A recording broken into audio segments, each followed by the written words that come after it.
can be traced directly to Eddie George's injury. Now he's healthy again and ready to lead Tennessee back into title contention. We know we got to do. Let's do it. Give Eddie George running left. Look at him go! Eddie George, exclamation point! After a mediocre season, Eddie George and the Titans are hoping to rediscover the championship magic of seasons past. It's our time. No matter what. Let's go. Dominate, devastate, demolish. Let's get it on. 1, 2, 3. For the Raiders, their quest for the Grail is led by grizzled veterans and NFL legends. Touchdown! Jerry Rice! He's our first step to our ultimate goal. It's us against the world. No one expects us to do it, but we're going to do it. The Raiders and the Titans almost ready to go from the Coliseum in Nashville. Good evening, everybody. I'm Mike Patrick. It's great to have you with us. The Raiders are coming off of 2 straight division titles, but if they're going to make it 3 in a row, they'll have to do it with a new head coach. John Gruden is out. Bill Callahan is in, and he says he needs more big plays from his offense this year. Tennessee fell apart last season because their secondary was gutted by injury. In fact, they finished dead last in the NFL in pass defense. And just as importantly, with Eddie George playing hurt all year long, Joe, they couldn't control the ball the way they used to. Well, Mike, not only was Eddie George hurt all year long, but Steve McNair was hurt. Yes, they lost Eddie George early in the season after the 4th game when his ankle really was a problem. He suited up, but he was nowhere near himself. But Steve McNair was the guy that took this team on his shoulders and showed them that he can throw the football. Everybody knew that the Tennessee Titans could play great defense and run the football, but they weren't a balanced football team. They were just a football team that were okay in the passing game. That's not the case anymore. What Steve McNair proved last year was that this football team can and will move the football in the air. And that's what you'll see through the preseason, an opportunity to become a balanced offensive football team. Balance is probably the last word you could use when you talked about the Raiders last year, Paul. Offense is fine. Defense, yeah. Well, they had 2 #1 draft choices, so they used them on defense. But where they really benefited the Raiders was in free agency, where they got 2 15-year veterans that had been all pros. First of all, Rod Woodson, a free safety from Baltimore. Now, he's not starting right now, but he brings them experience. I think by the beginning of this year, he'll be the starter. The other guy who brings intensity is Bill Romanowski. Rich Gannon told us the other day, he says, you know about Bill Romanowski? When he plays for you, you love him. When he plays against you, you really hate this guy, Mike. All right, thank you, Paul. And when we come back, Susie Colbert will join us with one of the best, the Titans' Eddie George. We want to go with San Diego now. Work hard, stay focused, and play smart. 1, 2, 3. 1, 2,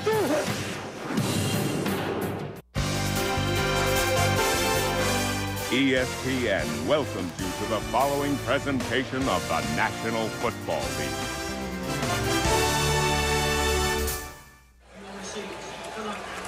Welcome back to the Coliseum in Nashville. Last year, Eddie George played hurt, and as a result was under 1,000 yards for the first time in his career. Susie, that was a major disappointment for a guy who has always produced big numbers. Disappointing, and he had to basically relearn how to run. You said last year you played on one leg, so how big a difference between how you felt then and how you feel now? It's a huge difference. I mean, I'm able to run pain-free without a limp, and you know, that's all what it comes down to, is just running freely and running healthy. How do you prevent yourself now from doing too much?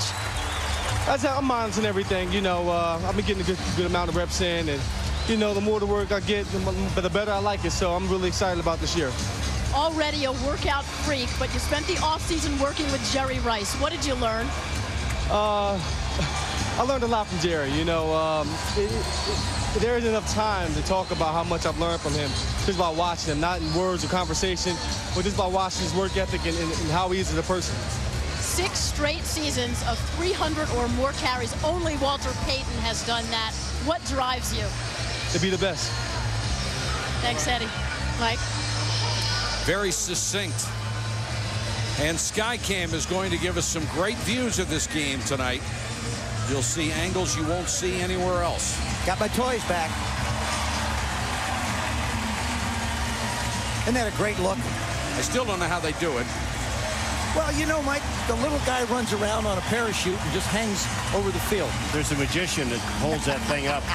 I still don't know how to do it. Sebastian Janikowski will kick off. John Sermon is deep.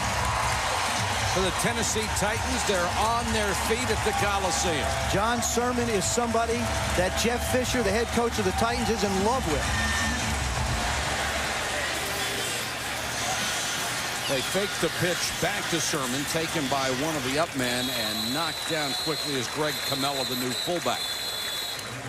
Eddie George averaged only 3 yards a carry last year. That was a career low, so were all those other numbers.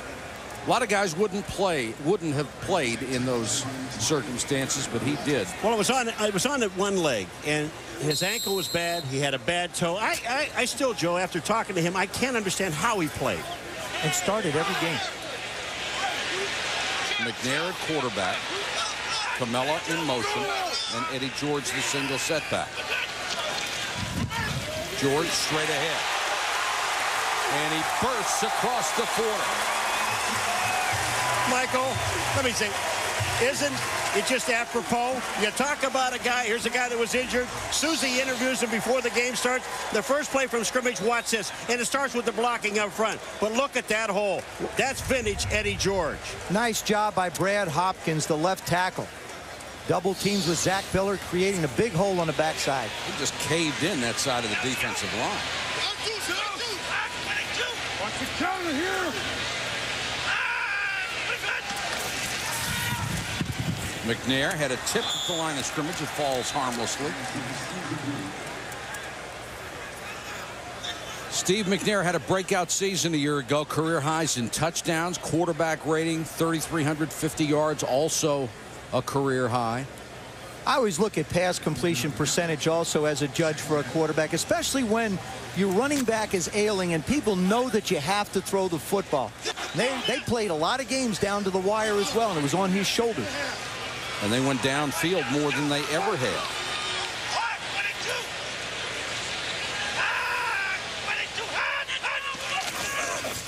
George, nice hole up the middle. Runs right into Rod Coleman and is shoved back. Coleman says he's gained about 20 pounds this year. Used to wear him down in late ball games. The one thing about Eddie George, though, is when he's healthy, he makes this move here. He can get to the hole. Before, when he could see the hole, he just couldn't make the turn to get to it. But the other side of that, too, Paul, is I've been so impressed with Eddie's 2 runs by Benji Olsen, the right guard, and Brad Hopkins, the left tackle. You can see them passing in front of Eddie 5 yards down the field, locked up on a defender, giving him a chance to run places. And this is an offensive line that lost the great Bruce Matthews to retirement. Still a very good unit.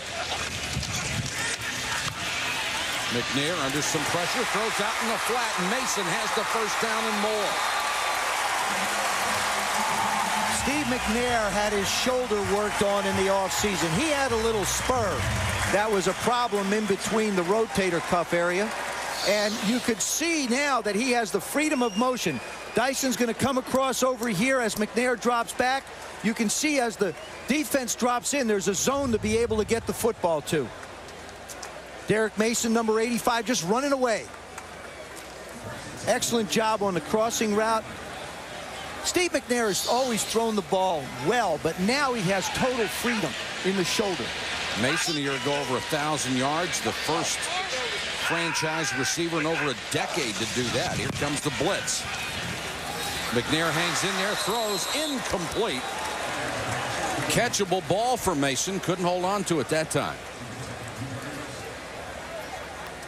Talked to Jeff Fisher, Paulie. He said, you know we can run the football. Eddie's been a slow starter, really, too, so they want to work on it, but the area that they want to keep polished is the passing game. Yeah, he said this is something, he didn't like in the first game that they had this year, and this is something, well, last year, McNair had a chance to throw, but he had a bad arm, and it didn't, even though he was a 61% thrower, he still wasn't as accurate as he could be. Fake the draw play, blitz coming. McNair with time, flag is down, Mason touchdown. He beat Torrey James badly. Let's check the penalty.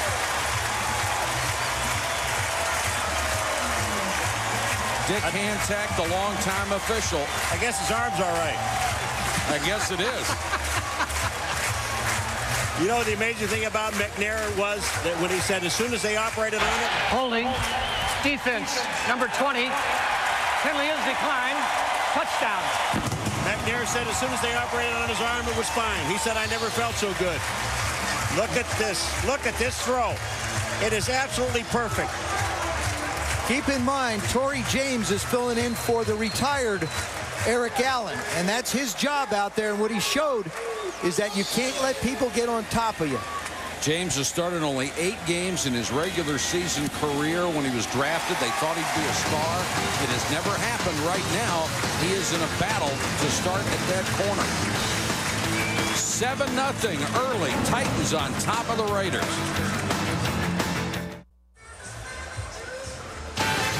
This ESPN NFL preseason special is brought to you by Chevy Trucks, the most dependable, longest-lasting trucks on the road. Lee Dungarees and Buddy Lee can't bust them.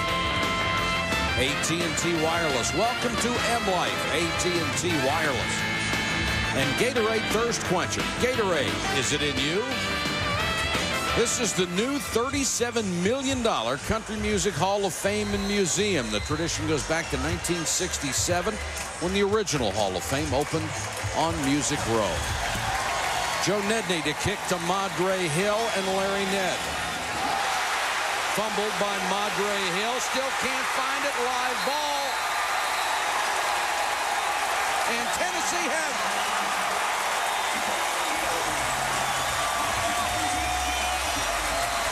Larry Ned with the fumble, never got a handle on it, kicked it around a while. Made a cardinal mistake. What he did was, watch what happens when he bobbles this. Now, he looks down, now he looks up again. Instead of looking at the football and getting secure, he looks up, the ball bounces back under his legs, loses total control, and George winds up with the fumble recovery. Tony George gets the ball for the Titans, who get a huge break early, already up 7-0. And that is not going to help the rookie's chances. What I don't understand about Ned, though, is you know you're going to get hit. Get the football. You're going to get hammered.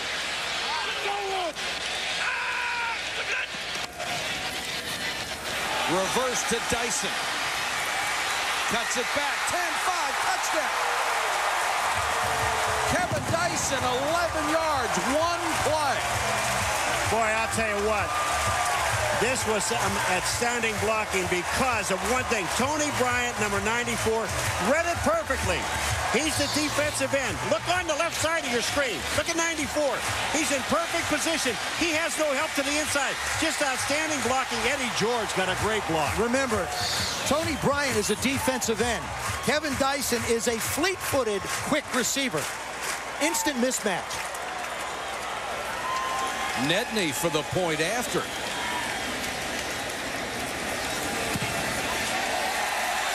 We have played 2 minutes and 25 seconds. And Tennessee has scored 2 touchdowns.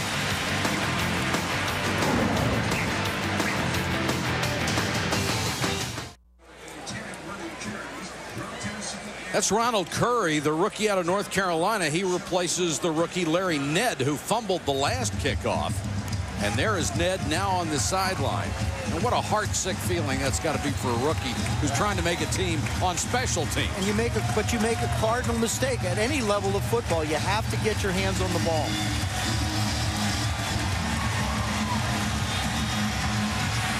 Madre Hill from the 5. Across the 30 to the 31. I want to show you this touchdown. I want to show you the job by Eddie George. He's number 27 in the backfield. As the play moves on, you see here's the first it's the play action fake. And then look at the hustle by Eddie George. Watch what he does. He's right there. He's right there. And then Charles Woodson is right here. Now watch what happens. Look at the extra effort. There it is. Nice block. Allowing Dyson to get in the end zone. The Raiders offense comes out with Garner and Richie behind Rich Gannon. Charlie Garner stacked up at the line of scrimmage. And Randall Godfrey, the middle linebacker, led the charge. What a year. What a 3 years Rich Gannon's had. 65, almost 66% completion percentage. 3,800 yards, 27 touchdowns, only 9 interceptions. 3 straight 3,000 years, 3 straight Pro Bowl. Second and 10 for the Raiders. Gannon short set under pressure, now tries to scramble and gets a couple, no more. The one thing that Jeff Fisher said, he said about the offense, we want to work on our passing game. Well, touchdown, excuse me. that they worked on that so far. And he said the other thing about the defense is tackle well. They didn't tackle hardly at all in their first game. He wants to see this defense at the point of attack and make some tackles. The Raiders didn't play well in their first preseason game. Had a lot of penalties. Never got into a rhythm. 3 wide receivers set. Blitz coming. Gannon hangs in a pocket, throws. Incomplete, then intercepted by Keith Bullock. Off the hands, it appeared, of Jerry Rice, and Bullock was right there. How many times in your lifetime, in the years that Jerry Rice has played, 18, have you seen him drop a ball like this, Joe? Well, the big thing wasn't just the throw, but it was the pressure by that defensive line of the Titans. Welcome back to Nashville, Tennessee, where these fans are enjoying the first quarter. They're already up 14-0. They just got their second turnover of the first 3 minutes and 49 seconds. Eddie George on the draw. Again, good running room. Oh, man. Eddie George is feasting on that defense. A lot of times interceptions are caused by pressure. Want to show you, John Thornton comes here. Godfrey goes around out there. It's just enough to create a problem for Gannon. He can't step up comfortably because here comes the pressure. Charlie Garner tries to do a nice job. Ball gets away from him, off of Rice's hands. Bullock winds up with the interception.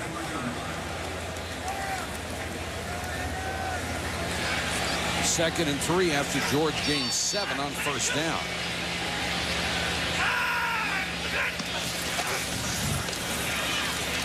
McNair with time. Mason to the 15-yard line. Rod Woodson brought him down. Tennessee looks pretty good, don't they? It looks like a practice session. It really does. They're doing everything they want. It looks like they picked up where they did last year. Eddie George in the backfield is the threat. McNair dropped back to pass. Mason's just running that crossing pattern. It's the third time they've run the same pattern. This time Woodson's chasing them. And that's Rod Woodson, not Charles this time, chasing him across the field. Mason led the team last year in receiving yards, catches, and touchdowns.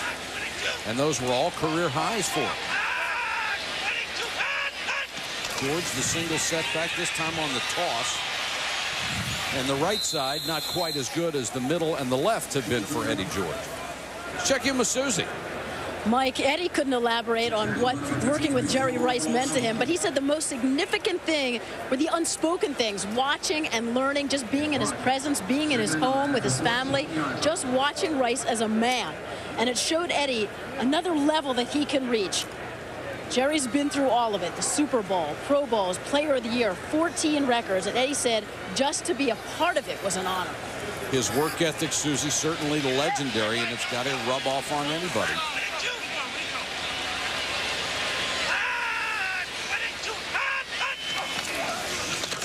George, nice little cutback down to the 10-yard line. Eric Barton made the tackle.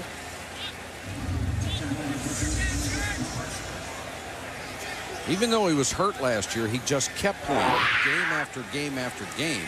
That's why he has 96 in a row, the longest consecutive starting streak by any running back in the league. You know, we talked to him the other day, and I said, Eddie, if this happened to you again this year, and God forbid that it does, I said, if you know, he said, I'm sitting down. He said, you know, he said, I was really, all I wanted to do was try to help the team, and all I did was kind of hurt these guys because I couldn't cut, I couldn't do the things I wanted to do. I was not effective in this offense. 3rd and 6.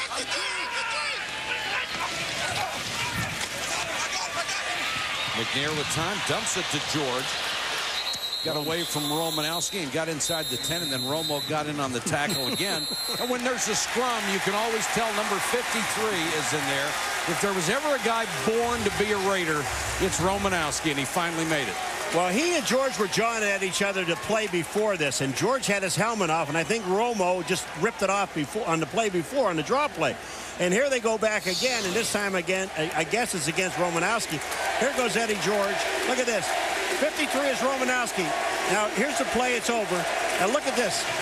At the end of this play is where the penalty is. It's not now. Everything is fine there. Look at Romanowski.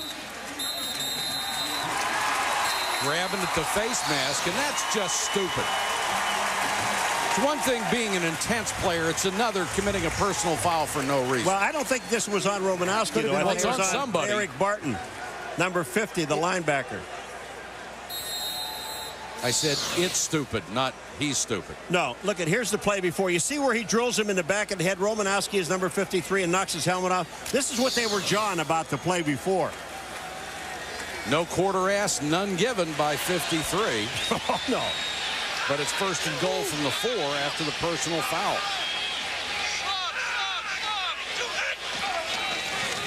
McNair stumbles, gives it to Eddie George, and he'll lose a couple. Wrapped up by Rod Coleman. The Raiders in the past have been a team that have tried to intimidate people with things like that. And they got a lot of very stupid penalties. In the last couple of years, they've been a much more disciplined football team. And that, oddly enough, is a rarity now when you look at Raider football. They don't beat themselves as much. True. Of course, Romo's there now, so you're not quite sure what you're going to get. He's a very intense person, as he's described by Bill Callahan.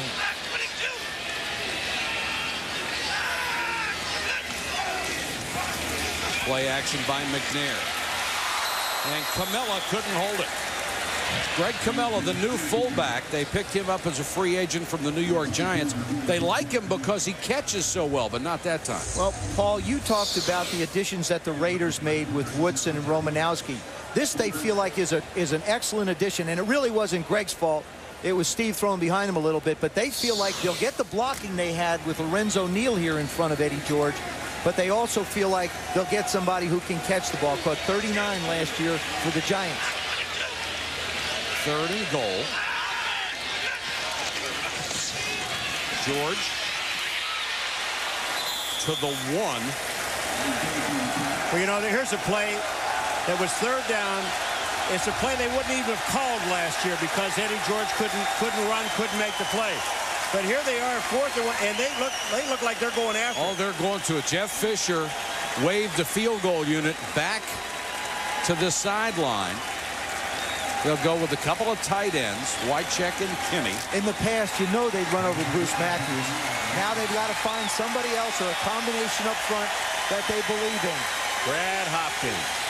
Out left side. Yes. Right side. Touchdown.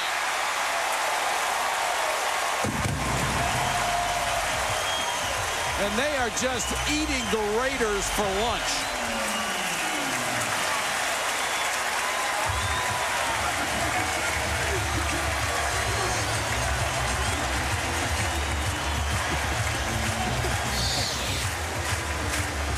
Eddie George, look at this. Look at that hole.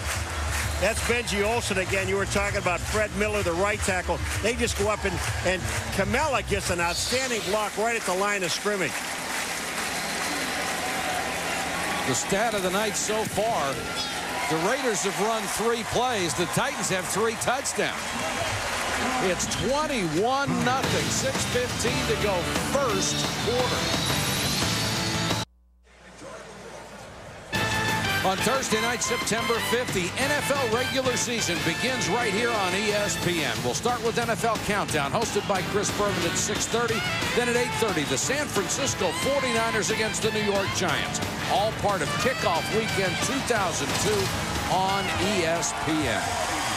What a great one to start the regular season of 2002. 49ers, who we saw in Osaka just a few days ago, it seems like. Well, we've done 4 games in 12 days. We're available for weddings and bar mitzvahs, but we will not do a bris. Ronald Curry on the return. Former North Carolina quarterback and point guard is down. Let's go to Susie. Mike, as Jeff Fisher and his staff tried to put the disappointment of last season behind them, they determined that they had one major weakness last season, the inability to win close games. 10 games came down to the last 2 minutes, and what they found was they went 5-5. They couldn't close them out. So in the offseason, they decided that this would be the message to the team. Let's learn how to finish. After this play, I'll tell you what Jeff Fisher did specifically to drive that point home. All right, Susie, the fans really in an uproar here right now because the Titans are just waxing the Raiders. Gannon to throw on first down. Pumps and goes to Zach Crockett coming out of the backfield. Back to Susie. So Fisher's message is finish everything you start. Well, he decided he would complete his first marathon last April. You see him crossing the finish line here, and afterward he reiterated that point. You got to finish the game, finish the series, finish the play, finish everything you do. Tough way to make a point, isn't it? Well, yeah, but he started the marathon on Tuesday. He didn't finish till sometime Wednesday afternoon. But he finished. Yeah, he finished.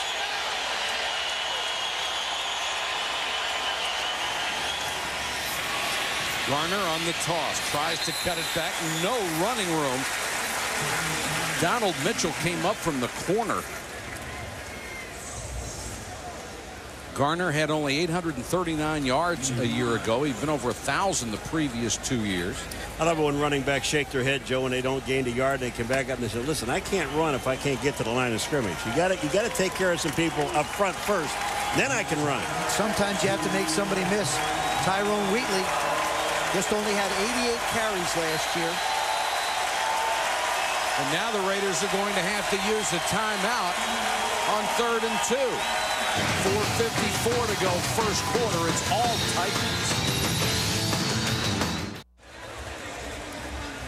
Bill Callahan, the new Raiders head coach. He was the offensive coordinator and offensive line coach under John Gruden and assumed the head coaching job when Gruden departed for Tampa Bay. His offense has just really not had a chance to get started. They need to pick up a first down here to try and get some sense of continuity so he can get Rich Gannon out of this game. But the thing about it is this offense hasn't changed from when Gruden was here. This is exactly the same offense, and all these guys know it. Yep. So there is no excuse. Mark Trestman has taken over as the offensive coordinator. Was on the staff last year with Gruden, so the learning curve is very small when it comes to trying to figure out what they want to do. Crockett is in as the deep man. He's the short yardage back for the Raiders. And Gannon fakes it to him. Sidearms one over the middle, tipped, and Tim Brown almost had it on the deflection. And they ran Williams couldn't hold it. They ran a play action and only sent one man, and that's the man right there, number 81, Tim Brown, out into the play. Well, they also tried to get John Ritchie out, number 40, but he got tied up at the line of scrimmage, so Gannon had nowhere to go but to try and come back to Williams.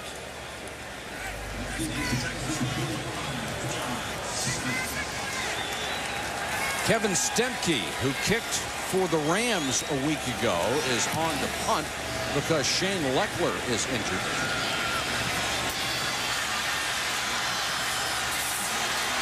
Sherman breaks it to the outside and reaches the 39-yard line. Jeff Fisher can barely contain himself when you talk about this young man, John Simon. He just makes one quick move. He's as quick as anybody they've had back there.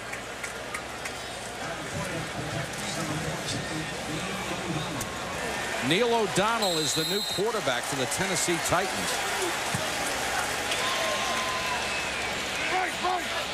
So much for the starters. Skip Hicks is the new running back. Carmelo stays in as the blocking back. Carmelo on the screen. O'Donnell in the top 15 in NFL history with his passer rating of over 81.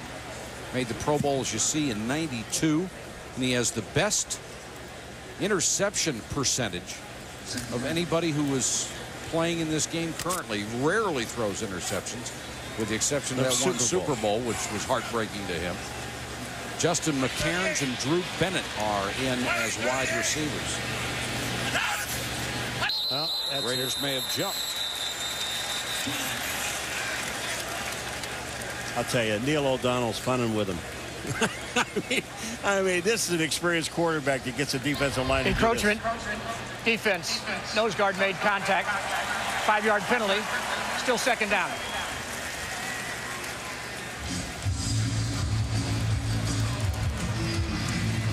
Of course, one of the new rules of emphasis in the league this year is that you can't defensively or offensively get yourself into the neutral zone, and the neutral zone being the width or the length of the football.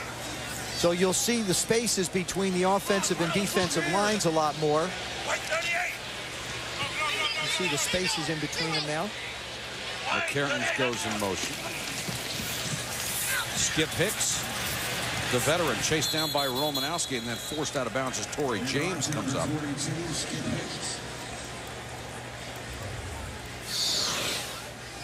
Encroachment is when you get over, when you cross this line right in here, you wind up that area right there. When you get inside that area, that's going to be considered encroachment. The football, the center's allowed to get up over it, but from a defensive line standpoint, you can't do that. One of the new rules of emphasis. Actually, the guys have done pretty well through the preseason with it. Haven't had that many penalties, have we? No. Again, look at the discipline of those lines. O'Donnell out of the shotgun. And incomplete, intended for McCairns, knocked away by Torrey James. The one thing about that rule, though, that really affects a lot of it are the tackles, Joe. And you and I talked about this yesterday, where the tackles, when they get in a two-point stance, the problem is they're so far back off the line of scrimmage, they have to get up on. Now, if they get in the three-point stance, they're there.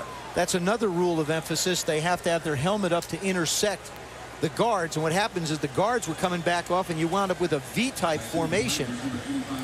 And it made it a lot more difficult for defensive ends to get around the corner. Hendrick to punt to Barlow. From the 23 and stopped at his tracks. Excellent coverage, a 1-yard return after a 38-yard punt by Craig Hendrick.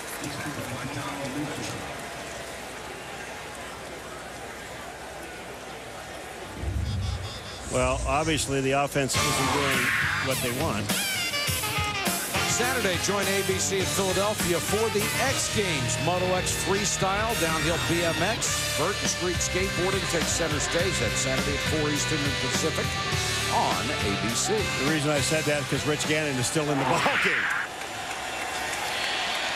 Ritchie and Wheatley are the running backs. Oh. And this time Tennessee jumps it. Looked like Thornton got across early. Check it. It's Robert Smith, 98.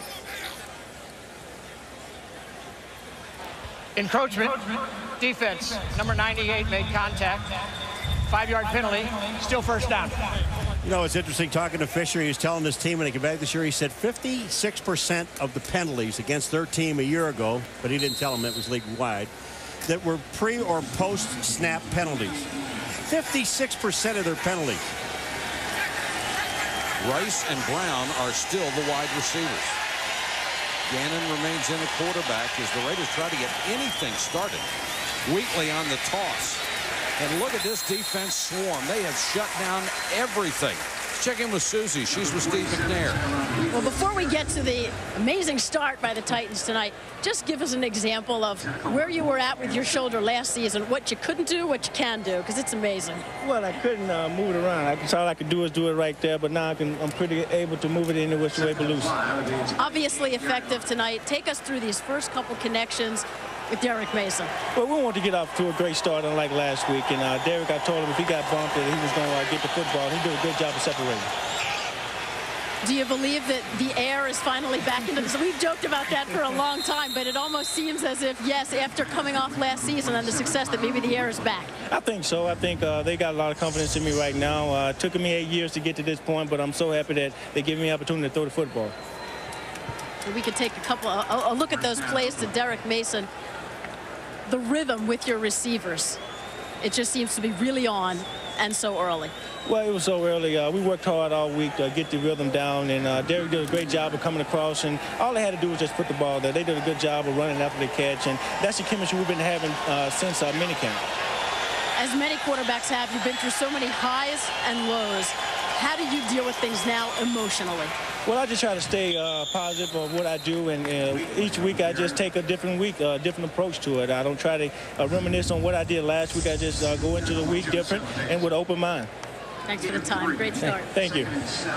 Thank you, Susie. And the Raiders have picked up their first down of the ball game. You know, it's amazing talking to George and McNair yesterday.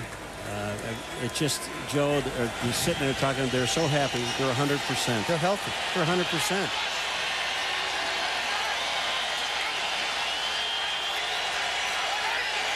Gannon changing the play. Blitz coming. Jerry Rice across midfield into Tennessee territory. What a job Rich Gannon did at the line of scrimmage. He took his time. He recognized the defense. He knew exactly what he had. He had a full blitz coming. Watch everybody up at the line of scrimmage. 3 quick steps. Fire the ball out to Jerry. Make Lance Schulters, the safety, make the play. Beats Damian Sidney inside, and Jerry Rice on the patented post. 1st and 10 at the Tennessee 48. Wheatley is the single setback.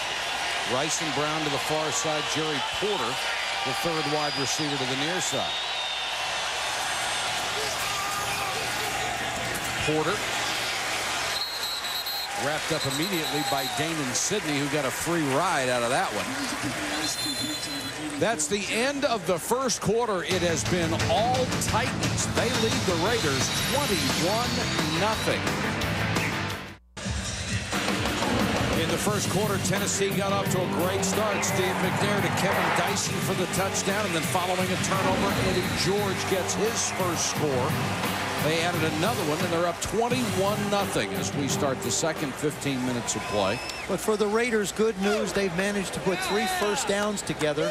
And you don't see this very often in a preseason game, especially the second one. The starting unit of the Raiders, Bill Callahan's ball club, he still has his starting quarterback in the game. They really want to try and get something going.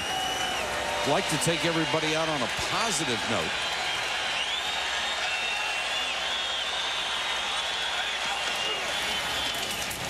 Wheatley up the middle, breaking tackles to the 34. 21 points in the first quarter, only twice during their regular season history. Have to go all the way back to the New York Titans and then 3 years ago against the Rams. Well, you know, you're just talking about their offense again, so everybody understands they're going against the second unit of the Tennessee Titans. You know, it really doesn't matter, Paul, from a Raider perspective. Forget about what's on the other side. Let's just do some good things. I agree.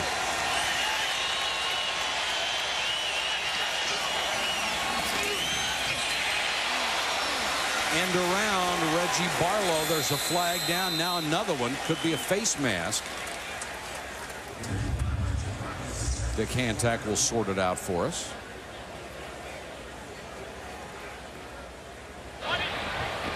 Personal foul. Defense. Face mask. 15 yards. Number 93. Let's check in with Stuart Scott. Stuart?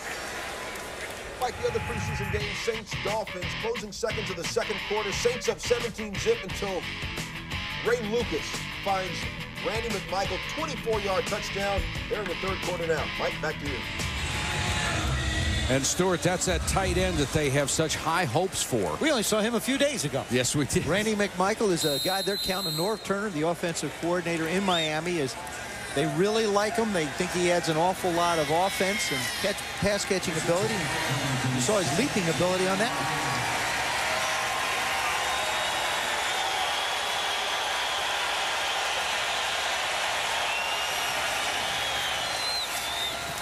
Gannon throws complete down to the 10. About 2 yards shy of a first down as Rice makes the catch. #1 all-time in everything. Well, and that's vintage Jerry Rice coming out and nobody near him. you lay off of Jerry Rice. Well, look at this. He's got room on the outside. And this is the perfect throw. Rich Gannon is just so composed. No matter what goes on in the field, he doesn't get riled. Just looks things over, is in total control. 2nd and 3. Wheatley is the deep man. Now Gannon wants to change the play.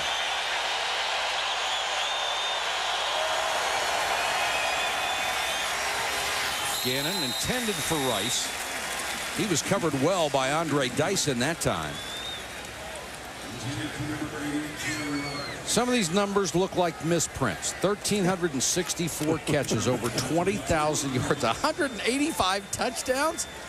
Those are all #1 in the NFL history book, and they may never top any of these. I don't care who comes along. No, Tim Brown's catching him. Tim Brown is #5 all-time on the yardage list, and he is 7,000 yards behind Jerry Rice. 7,000. Randy Jordan comes in, #28 for the Raiders. Gannon sidearms it to Tim Brown. He has his legs cut out from under him, but he's got the first down. Tony George with the big hit. Probably the biggest challenge for the Raiders coming in this year, the biggest change will be, of course, John Gruden was the head coach as well as the guy that called the plays for him. Now Bill Callahan has become the head coach, and Mark Trestman has become the offensive coordinator. Trestman spent a year with the Raiders last year, knows the offense. People don't realize in '95, he had Jerry Rice in San Francisco, and Rice caught 122 passes and 15 touchdowns.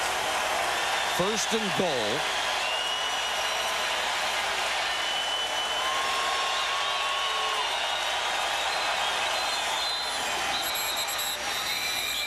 And inside the 2 goes Randy Jordan. I don't necessarily credit the offensive coordinator with Jerry Rice catching 120-something. You have to call the plays, though. No, I mean, you know, I think you have to call the plays. But that time, Tim Brown called timeout.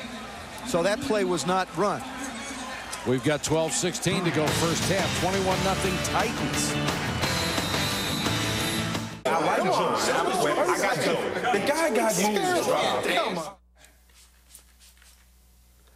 If it wasn't for football, you'd probably get together with your friends on Sundays and watch infomercials. Hold still, man.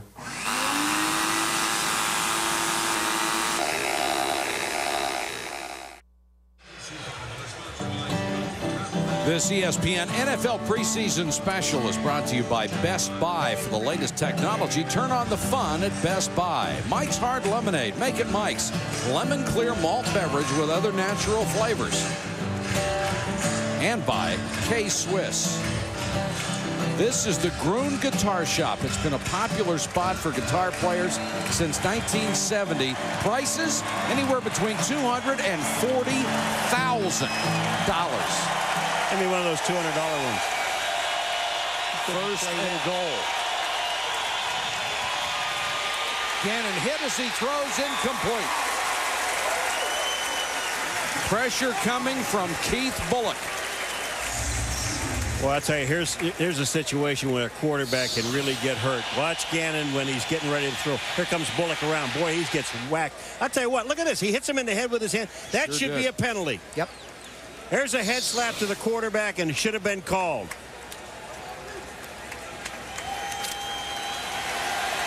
As it is, it's 2nd and goal. Wheatley and Ritchie, the running backs.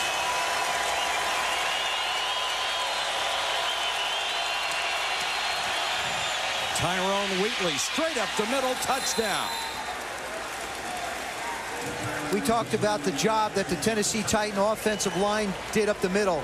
Barrett Robbins, number 63, the center, is back after an injury last year, and he's the traffic controller.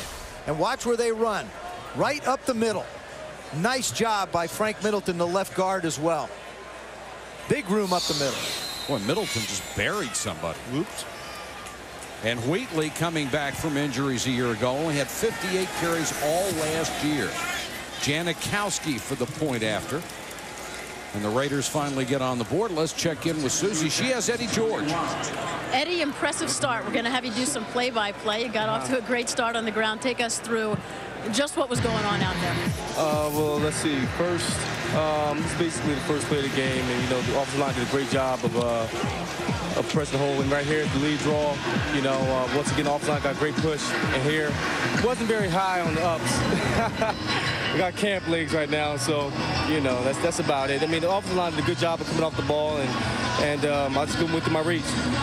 First time in an awful long time that you haven't had Bruce Matthews in front of you. How have you adjusted? We've adjusted. We miss Bruce dearly. What's up, Bruce? I hope you're watching. We miss him dearly. But things go on. He had a great career. I'm pretty sure he's down on his farm enjoying it. And our young guys have really come up. It's a great opportunity for them to show what they can do in place of Bruce. Coach Fisher stressed that they wanted to get you off to a good start. What does that mean in terms of reps you're taking in practice and then even in a game like this? Really just taking it by ear. There's really no formula that we come up with, whereas I'm getting 10 carries a game or these many reps in practice. I basically go off of how I feel. I'm listening to my body a lot better, and that's what I'm doing now, just basically listening to my body and taking the carries as I go along. Good luck for a great season. Thank you very much. Thank you, Susie. John Simon on the return out to the 30. And, of course, they were talking about Bruce Matthews. 19 years in the NFL, 296 games, the most ever for a non-kicker. 14 Pro Bowls, which ties Merlin Olsen's all-time record for all-star games. They asked him how he wanted to be remembered. I played hard and I played fair. But I think the important thing about it is he made the Pro Bowl at 3 different positions on the offensive line. Remarkable. And the other thing is I played long. That's for sure. Hicks and Camella, the running backs, behind Neil O'Donnell. And O'Donnell comes out throwing and completes it to Drew Bennett, who caught 24 balls a year ago. Well, you're talking about Bruce Matthews. Just look what he did. Look at the starts by position, folks. The only reason he didn't make a Pro Bowl on a tackle because he only started there, 39 times. A lot of people think he was the best ever, not just in terms of longevity, but in terms of skill. Drew Bennett is the injured player, the 2-year vet out of UCLA. He was the one who caught the pass and went down immediately. We'll check on his condition when we come back to Tennessee.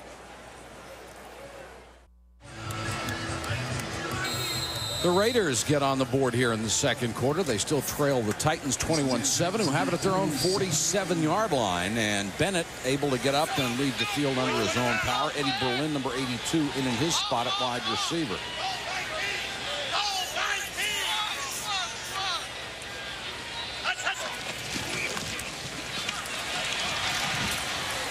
Skip Hicks with a chance to carry the ball. Napoleon Harris with the tackle. Let's go to Stuart Scott. Mike, Jets Ravens, Vinny Testaverde to the very underrated Lavernius Coles. This kid is a horse. 31 yards to the house. Jets went up 7-zip. They lead 10-3. Mike, back to you. All right, Stuart, thanks very much. And Lavernius Coles was very good in the Jets preseason game that we had. And the Ravens are, looking to rebuild. Wouldn't believe just a couple of years ago they were Super Bowl champs. Tough to recognize the roster for the Ravens. Skip Hicks out of UCLA to midfield. Most starters lost. The Ravens lead the list, 11. The Jets lost 8. Jaguars, Redskins, and Saints all 7. But boy, the Ravens were just decimated. Yeah. They built that team to make a run at another Super Bowl. It didn't happen, and they blew it apart. But the Jaguars have got, hopefully, Fred Taylor back. And I think when he didn't get a chance to play last year, that was the biggest difference for them, because Tony Baselli gone down to Houston. Still probably won't be ready for the opener. 3rd and 7. O'Donnell goes to the shotgun. High snap, pulls it down. Good protection, throws incomplete, intended for Coleman. Just got a hand on it. Chris couldn't bring it in. Neil O'Donnell, another young one. That's right. Only 13 years in the league. Just dropping back, firing the football. He's had a chance to go other places, but he's very comfortable here, backing up Steve McNair. And when he's had the chance to play, they haven't missed a beat. And here's the rookie that they love, Philip Buchanan out of Miami, the #1 draft choice. Last 2 years with the Hurricanes, he averaged nearly 15 yards a return. Beautiful high spiral. Signals fair catch and makes it at the 9. 41-yard kick from Hendrick, who didn't give Buchanan a chance to show his stuff.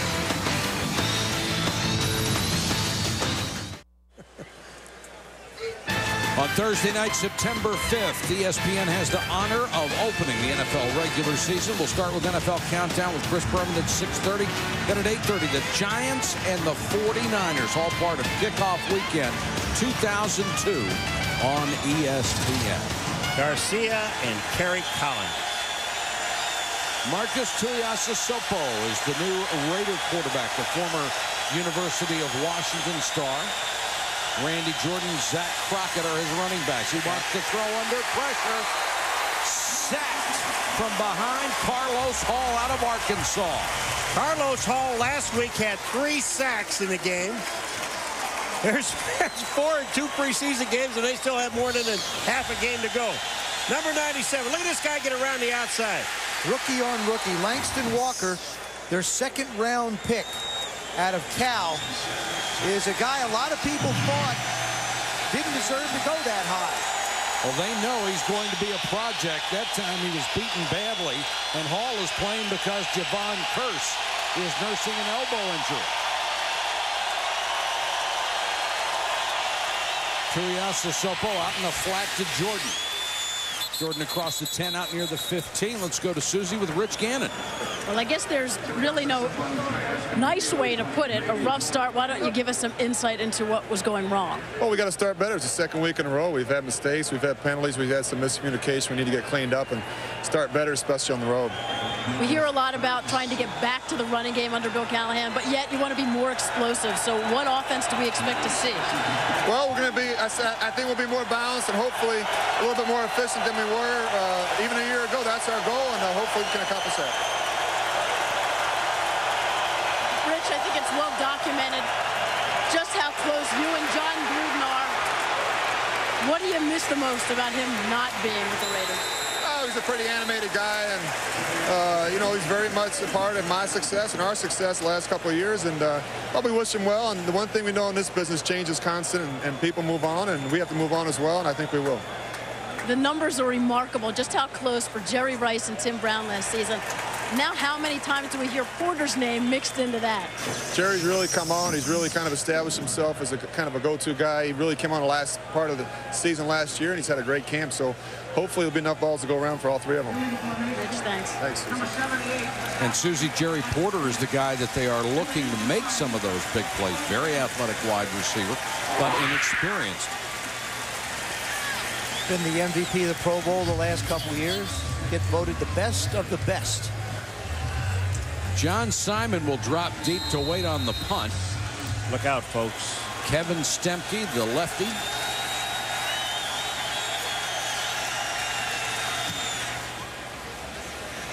Nice kick. Simon from the 32 makes the first man miss and has blockers. Down the sideline. Is he exciting or what? Did you see him change direction? There aren't many people that can do it like that quick. You talk about some great feet. A 50-yard punt, but an 18-yard return for John Simon.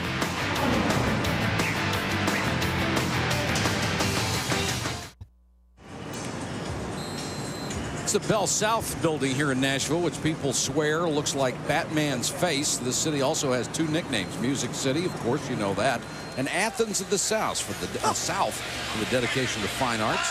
Did not know that. Well, you do now. Skip Hicks did not get back to the line of scrimmage. He's buried by Junior Iowani. They have a real battle in the running back position. You've got Skip Hicks, who was here last year. Robert Holcomb comes over from the Rams. Holcomb was a fullback, basically, with the Rams, and has now really gone back to his natural position of tailback. Skip Hicks, 6.1 yards per carry. Really did a heck of a job filling in for Eddie George. We talked about the offense under Steve McNair, but they did run the football a fair amount. Hicks is getting the work this week. Holcomb carried last week, 16 carries, 62 yards. Hicks, a lot of room on the draw. Hicks to the outside and runs over Terrence Shaw. Gain of 13. You know, sometimes you think, well, he's an experienced back, though, but sometimes you think when a back runs a draw and all of a sudden there's no white shirts in front of you and all the blue guys are blocking, watch the hole on the left-hand side. Oh, my goodness. Now let me get to the outside and pick up the first down. Great recognition.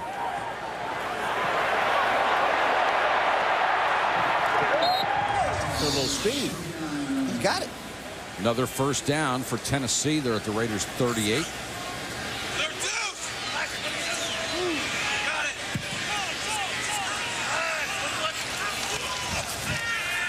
O'Donnell, look out from behind. Hit as he throws, and it's intercepted right into the hands of Eric Barton out of Maryland. Travian Smith was the guy coming on the blitz, and he got to Neil O'Donnell from the blind side. Well, I'll tell you, Travian Smith came around the outside. Watch this. He's on the bottom of your screen. Look at this. There's just no blocking up front for him. He gets around to the outside and then makes the play.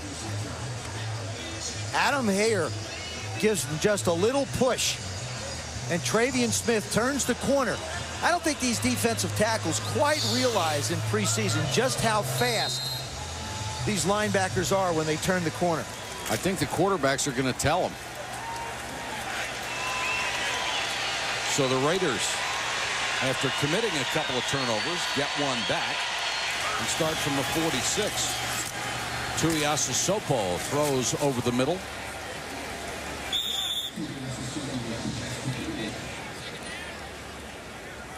Mondrell Fulcher, the third tight end on a roster that has 6 tight ends on it.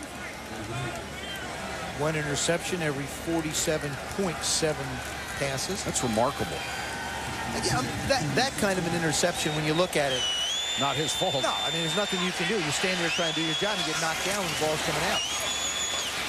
Raiders keep it on the ground, trying to get the first down and due to the Tennessee 43-yard line.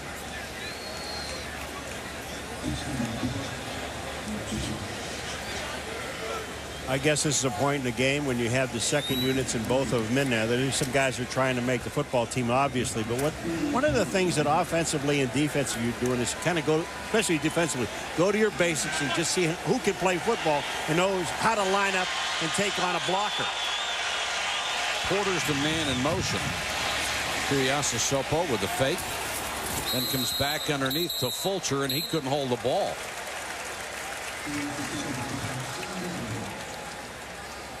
Tuiasosopo, as a rookie, only got to throw 4 passes, completed 3 of them. Was a great scrambler in college, something they'd like to do a little bit less of as a professional. 75%. That's very good. That's Thanks, what professional level? Hey, I had my pencil out. I got it working real quick. 3 out of 4, 75%. You are a math wizard. Thank you so much. Don't touch my pencil either. Terry Kirby, the multi-talented back, is in for the Raiders. Tuiasosopo on the run. Nice touch to Kirby. And Kirby's down to around the 32-yard line. Kirby played football and basketball at the University of Virginia. Some quarterbacks scramble to take off and run. Tuiasosopo does a nice job here. He steps up in the pocket. He doesn't have the quick short route. So now he just buys time. Now look at the touch. Excellent control. Just lost it. To me, that's one of the most difficult throws you can make as a quarterback. Get it up and over a linebacker only about 8 to 10 yards away. Ritchie and Kirby behind Tuiasosopo. Kirby dives forward to the 30. One of the things that we're talking about is Tuiasosopo, a young man, but his recognition. He's does a good job with it. Yeah, he's getting it. Right. But, you know, again, the only time you really can work on stuff like that is to play. You don't see him practice that much. You got to see it when everybody's flying around you. 2nd and 8 for the Raiders.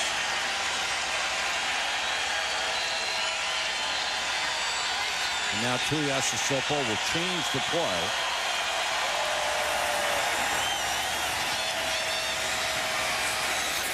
scrambling again, throws on the run, and James Jett makes the catch inside the 15.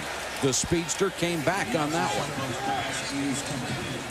The only problem is that James Jett went out of bounds and then come back, and he can't come back and he'd be the first one to touch the ball. This is, again, steps up in the pocket. Now, right here, look at this. See, look at the lane that he has to be able to make the throw. He created the lane with his mobility and then makes the throw. Way to be on it, Master Paul. Well, and when they stick their hat down, you know that it's not, you know, he stepped out of bounds, and when you step out of bounds, you can't be the first guy back in the playing field and touch the ball. Well, I won't point out he's from West Virginia then. Oh, okay. After that mistake. Jett with world-class speed, something the Raiders have always had with a couple of wide receivers. Now 3rd and 8. Blitz coming. Tuiasosopo loses the ball, goes back to get it and covers up. Jaquay Thomas out of Oklahoma State was right on top of him. It's amazing watching a young quarterback like that. He's played behind Rich Gannon now for a year. And when you look at his mannerisms in the pocket, when he plants and steps forward, it's a little bit like Richie Gannon. Big step with the right foot, trying to use your arm to be able to get it loose. And Thomas just strips the ball away from him. But he did an excellent thing of going back, trying not to make a play with the ball, just get on it, punt it, let the defense go do their job. Stemke will have to kick it away now.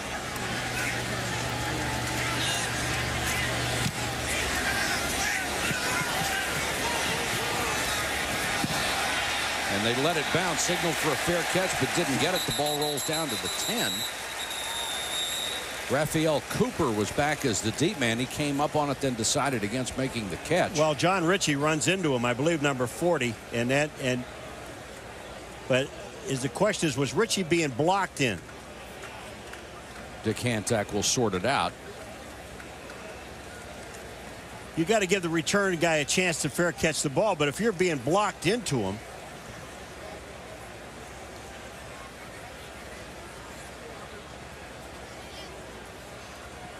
Interference with the opportunity to make a fair catch.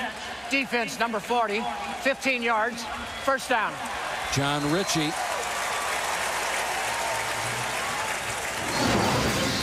A play everybody is going to remember in the divisional playoffs last year when the Raiders came in to get Brady. Woodson came from the corner. It looked like a fumble.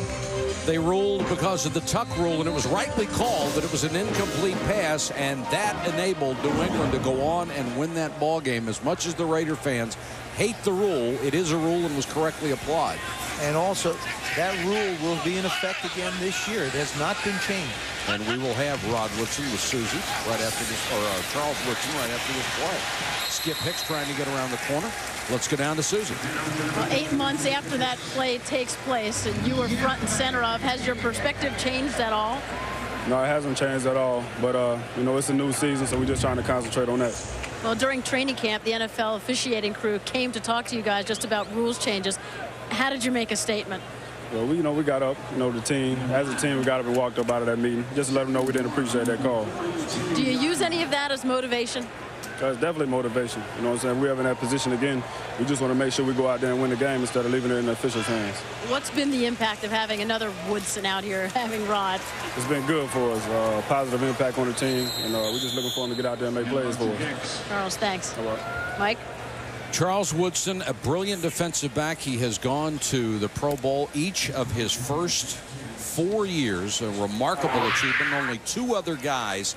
And look at the 2 other guys, Mike Haynes and Ronnie Lott. That is pretty exclusive company. Tim Brown, the first time we saw Charles Woodson, and Tim Brown, when I asked him, I said, what do you think of him? A few years ago, he said, wow. I mean, he said he can be as good as he wants to be. Played the whole year last season with turf toe. Couldn't practice at all, but showed up for every game. Made the Pro Bowl anyway. O'Donnell. Pressure breaks down, and O'Donnell goes down at the 35. Junior Ioane again just collapsed the middle. Here's another one of those rules, Joe, when the quarterback is sacked, they used to stop the clock, and it benefited the offense and not the defense. Clock should be running. And the clock is running, and here they're going to go down, unless they call the timeout. It has to be inside 2 minutes. It's not quite at 2 minutes yet, Paul. Okay. Well, no, the clock is running. Now it is. Yeah. But now what happens? I want it to run. You want it to all the time. You want to go to want to go to running right time. through the commercials, everything. Just keep going. Well, one thing we know, we've reached the 2-minute warning, and it's 21-7 Titans.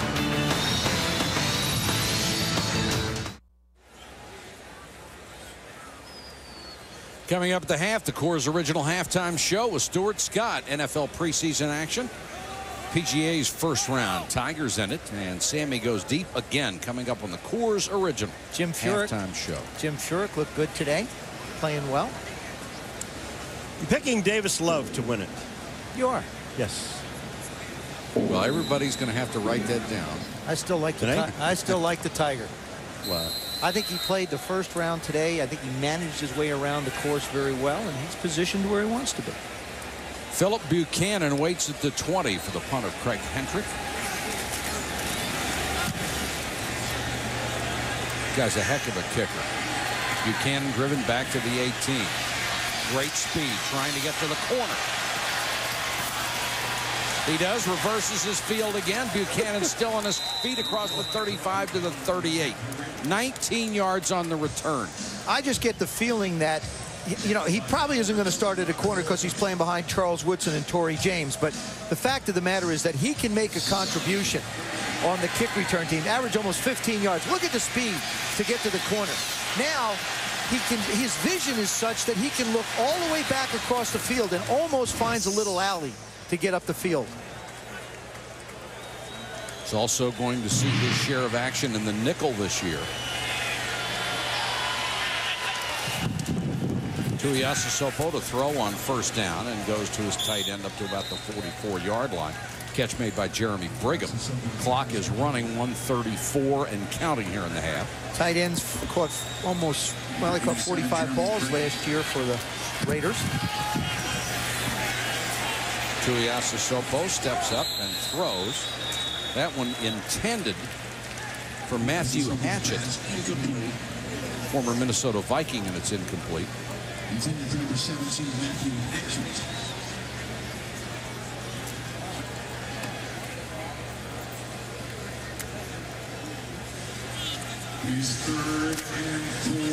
You know, they give us these rosters. They leave a lot of names out in preseason, don't they? Sometimes you just got to move along with them.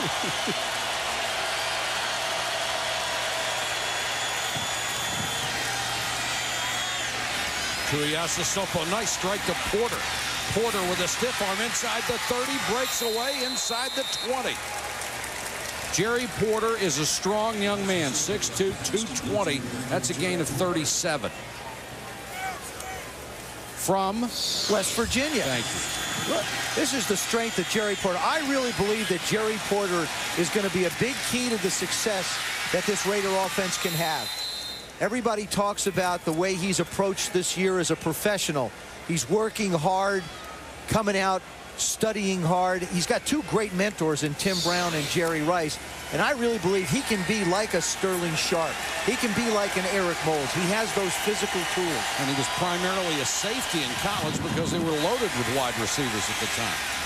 Kirby underneath, trying to get out of bounds, and does. One of the reasons why he did not play, he and Gruden were not on the same page. Well, John Gruden just... They need him this year because they need to be able to get the ball down the field more. This is an offense that was basically horizontal in its nature. And vertically, you know, Jerry's not as fast as he was, and neither is Tim. Jerry Porter has the speed to be able to go down the field. But what I'm impressed with is the way Marquez Tuiasosopo has been able to run this offense. Looking right, then looking left, dumping the ball off. 2nd and 7. The Raiders down by 14, but driving. Kirby on the little delay near the 10. They need to reach just inside the 9 for a first down. Well, with Tuiasosopo, one of the things you do is look around because you don't have Jerry Rice and Tim Brown in the game. If you have Jerry Rice and Tim Brown in the game, you're looking at those two guys and nobody else. He's looking at everybody. Tuiasosopo throws for the end zone, incomplete. Hatchett was there. The pass was wide. I'll tell you what, though. Tuiasosopo got that ball there in a hurry. That thing was on a rope. He had a brilliant college career as a senior, threw for over 2,000 yards, 14 touchdowns. Look at this throw here, Hatchett. This ball hits him right in the hands. You've got to catch that ball, son. Alligator armed. Short-armed it. That means Janikowski will come on, and you're right, Paul. That should have been a touchdown. Janikowski will try from 29. He looks svelte this year. Looks like he's lost some weight, is in better shape. But he missed the 29-yarder. Put the weight back on.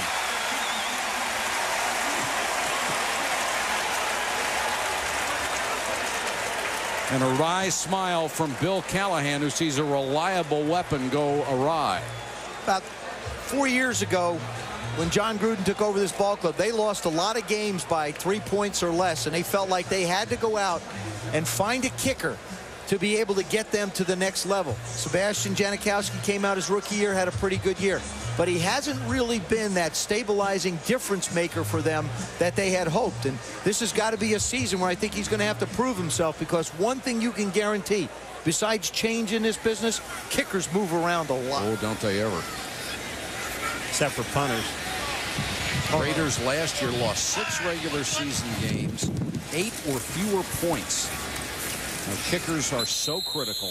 Last week, Janikowski made a couple of shortish field goals and missed 2 longer ones.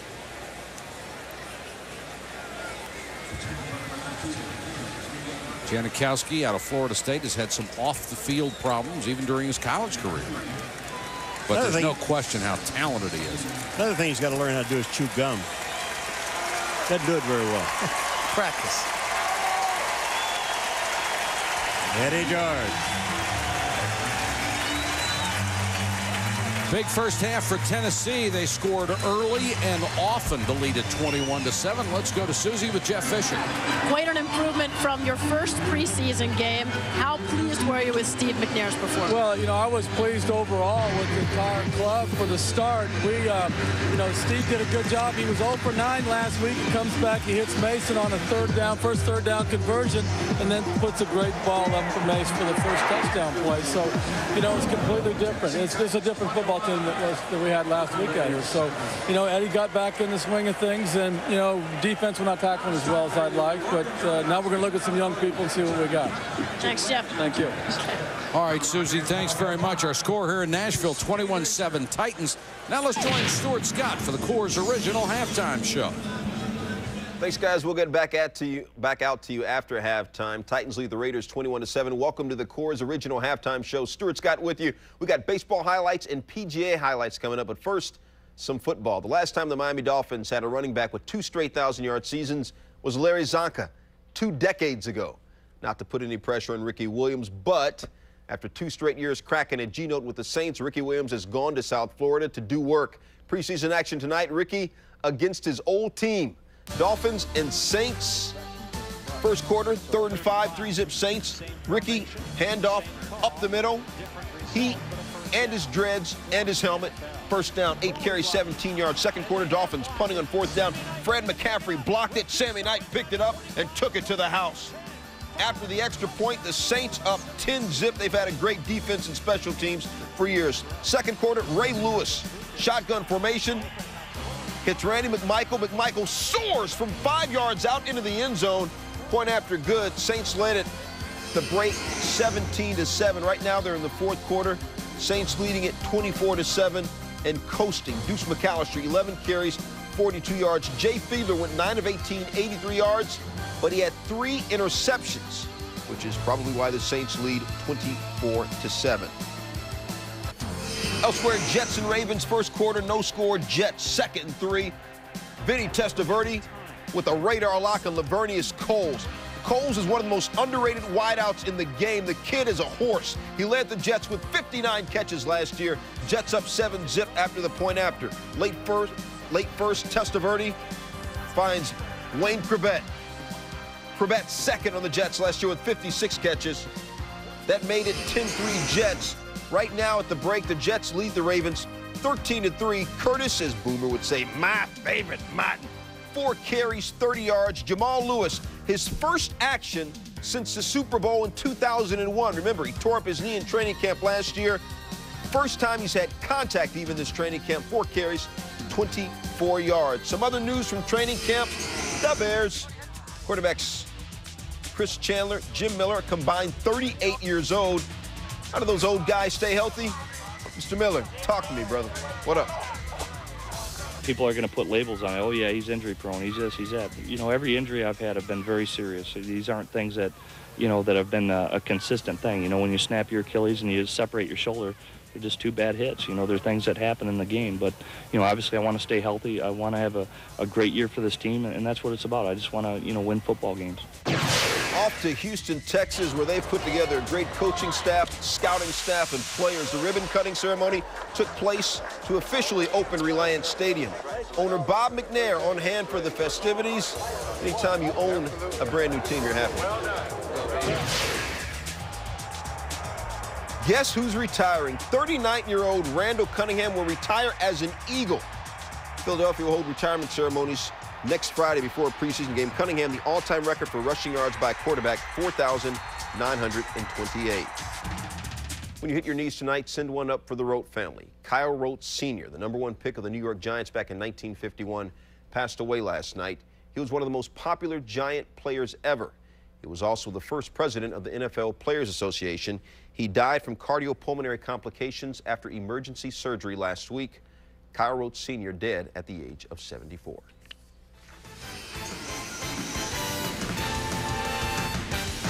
This halftime show is presented by Coors Original, Real Golden Beer, official sponsor of Guys Night Out. Coors Original halftime show will continue after the break. Coming back, we got baseball highlights. Sammy's hopping.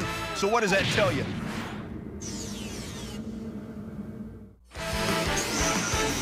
Welcome back to the Coors Original halftime show. On paper, it is the most competitive major ever. 99 of the top 100 golfers in the world have rolled up into Minnesota for the PGA Championship. Now, I'm not going to say all eyes are on Tiger Woods because there were some people in John Daly's gallery, but most eyes are on Tiger Woods, trying to become the first man to ever win 3 majors in 1 year twice. Tiger, his back 9 on #1. He started at #10. This starts his back 9 and not the way he wanted to start his back 9. At -1. Now, Tiger leads the PGA in greens hit. He does not lead the PGA in Marshall's hit, but he did catch one that time. He would bogey the hole. Defending champion David Toms, tough day, +4, but for birdie on the 7th, tough days are always made better by 50-foot putts. Still, though, Tom's finished with a 77. Jim Furyk has a wacky swing, but it was on it today. For birdie on #6, 15-footer, money. Furyk drops to -3 finish, tied for the lead at -4. Tiger even, par 3, 211 yards, 7-iron. Yes, 7-iron from 211. I'm feeling you, Tiger. I am feeling you. He would birdie, finish the day at 71. Nice finish for most players, but Tiger leads the tour, averaging like 68.23 per round. Fred Funk is tied with Jim Furyk on top of the leaderboard. Both of them put up 68 today. Peter Leonard and Justin Rose. Remember Justin Rose, one of the young guns, 6 months younger than Sergio Garcia. Baseball, Astros and Cubs. 21-year-old Mark Pryor pitching for the Cubs. This kid is all of that. Truth, whole truth, nothing but. Shorty has a 3.15 ERA, and he was just doing work. Are you kidding me? 7 straight strikeouts. 7. Ties a team record set by Kerry Wood and Jamie Moyer. He was working, and his battery mate, holla. I say battery mate because I'm going to call Sammy that because he was battering his bat. 41st homer of the year, 284 his last 5 years, ties McGuire for most home runs over any 5-year period. Cardinals, Pirates tied at 5-5. Diamondbacks lead the Reds 6-2. Sean Estes traded from the Mets to the Reds for 2 minor leaguers. More on SportsCenter, 11 p.m. Eastern. Titans lead the Raiders 21-7. Steve McNair 0 for his first 9 in his first preseason game. Money to Kevin Dyson, 37 yards. We're coming back.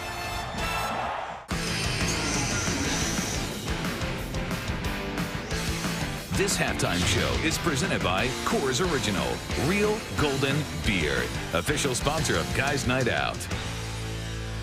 Couple information to get you caught up on. Cowboys wideout Rocket Ismail suffering from a strained neck, may not play in Saturday's preseason tilt against the Panthers. He'll still be in Hard Knocks, though, on HBO.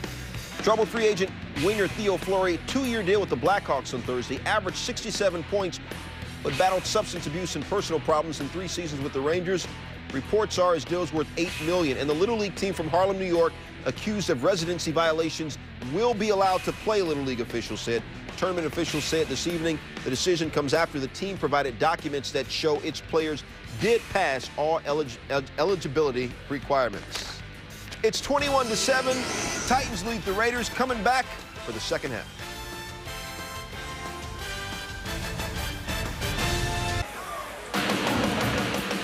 Steve McNair and the Titans got off to a fast start in this ball game. Racked up 2 early touchdowns and lead it 21-7.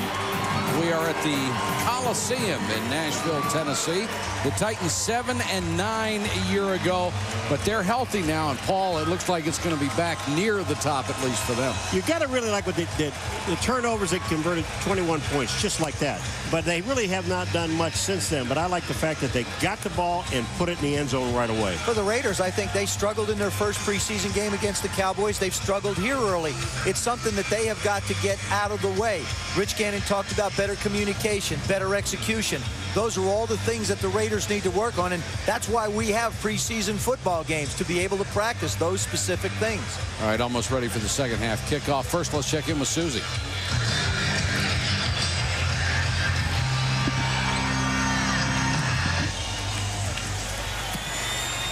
We'll get to Susie after the kick.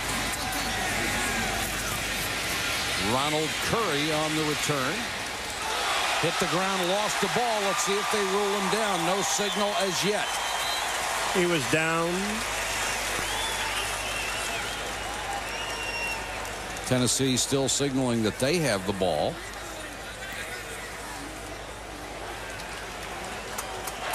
Ball was fumbled during the return. Whoa. Recovered by the kicking team. First down, Tennessee. The recovery by Eddie Berlin as Curry put it on the ground. Here's Curry's got up the middle, but here, this ball, boy, I'll tell you, this is awfully close. Now, the thing you have to remember, it has to be indisputable visual evidence for it to be overturned, and I don't think it was. I think it was a fumble. I think that ball was on its way out as he was headed for the ground. And there also a little red hanky went out. Man, I think Coach Callahan's doing the right thing. Preseason. Tells Dick Hancock he wants to challenge. Oakland is challenging the call on the field of a fumble recovered by Tennessee. Watch from this angle. Is the ball out before his knee hits the ground? Ball is loose. He's still in the air. I believe it's a good call by the official. And good hustle by the Titans to get there to make the recovery. Remember now, the call is made fumble. It's got to be conclusive evidence that he had possession of that ball, and it looked like the ball was coming out. What do you think? Oh, I think it's a fumble. I really do, because the ball was coming out of his hand when he was hit. 33% of the people in the booth think it was a fumble. How about you, Mike? I think it was a fumble. Okay, 66 2/3%. What do you think? I'm not sure. No, it's a fumble. I agree. I think it's 100%. Way to be decisive. I think the ball's out. Right there, he loses. Just as he gets hit, you'll see the ball start to come loose right here. And it's right arm. Yep. There's the ball is out. He did not have, even though the ball comes out when he hits the ground, he did not have control of the ball as he was going to the ground. Well, I have to admit it, you guys are 1 for 1 in preseason. Thank you. We are? Actually, you know what? We were right last week. What was last week? Football. The ball that Not was, again. Where was last week? Not no, again. that was actually this week. That was Monday. That's right. This is also, see, Monday is part of this whole week. We were right on Monday also. That was a reviewable play. Sorry I brought it up. Okay. Dick Hantak checking the replay. The challenge by the Raiders. It would cost them a timeout if it's not reversed. And the former quarterback and point guard at North Carolina. The Raiders have had a Guilty of the problem. fumble. Well, they've had their problems with returns. Ned put it on the ground early, gave the Titans an opportunity for a quick turnover. Now here you start the second half in almost the exact same fashion you started the football game. You would have to think Curry would be a long shot to make the roster. He's certainly not going to play quarterback for this team. And he's not going to play point guard either. No, he's not. And it's up to him to do things on special teams in order to make it.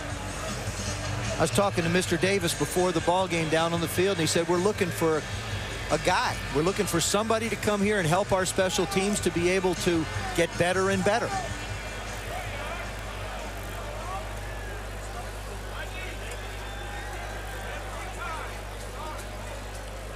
Dick Hantak has made his decision, and now he'll share. After reviewing the play, there's no visual evidence to change the call on the field, the ball being out prior to the knee or the runner being down. Oakland is charged a timeout.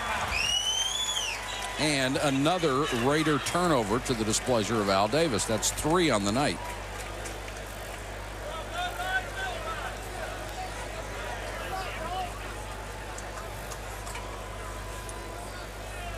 O'Donnell will start the second half on offense for Tennessee, and Skip Hicks will be the running back as they take over at the Raider 35-yard line. Bill Callahan became the head coach of the Raiders, obviously, when John Gruden almost in wee hours of the morning, which would just suit John, wound up with a deal sending him to Tampa. But he was sort of chosen captain of the coaches before he ever got anointed head coach.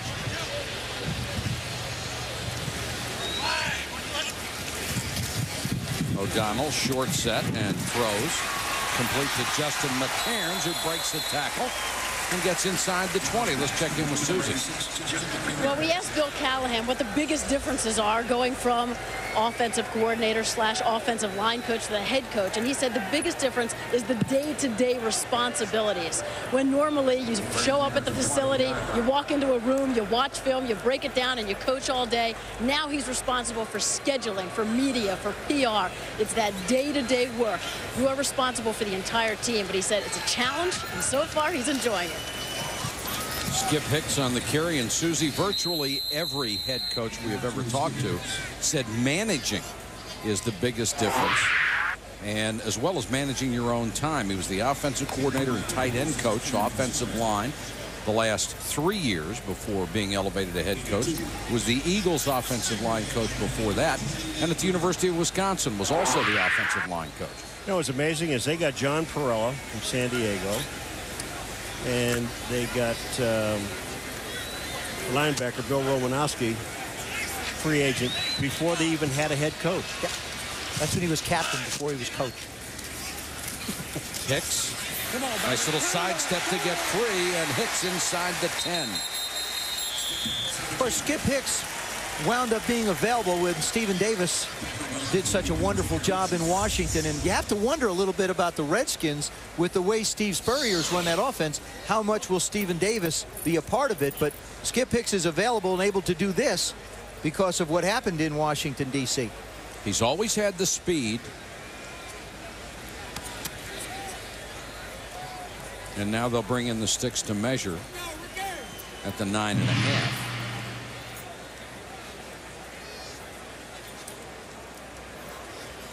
And just shy.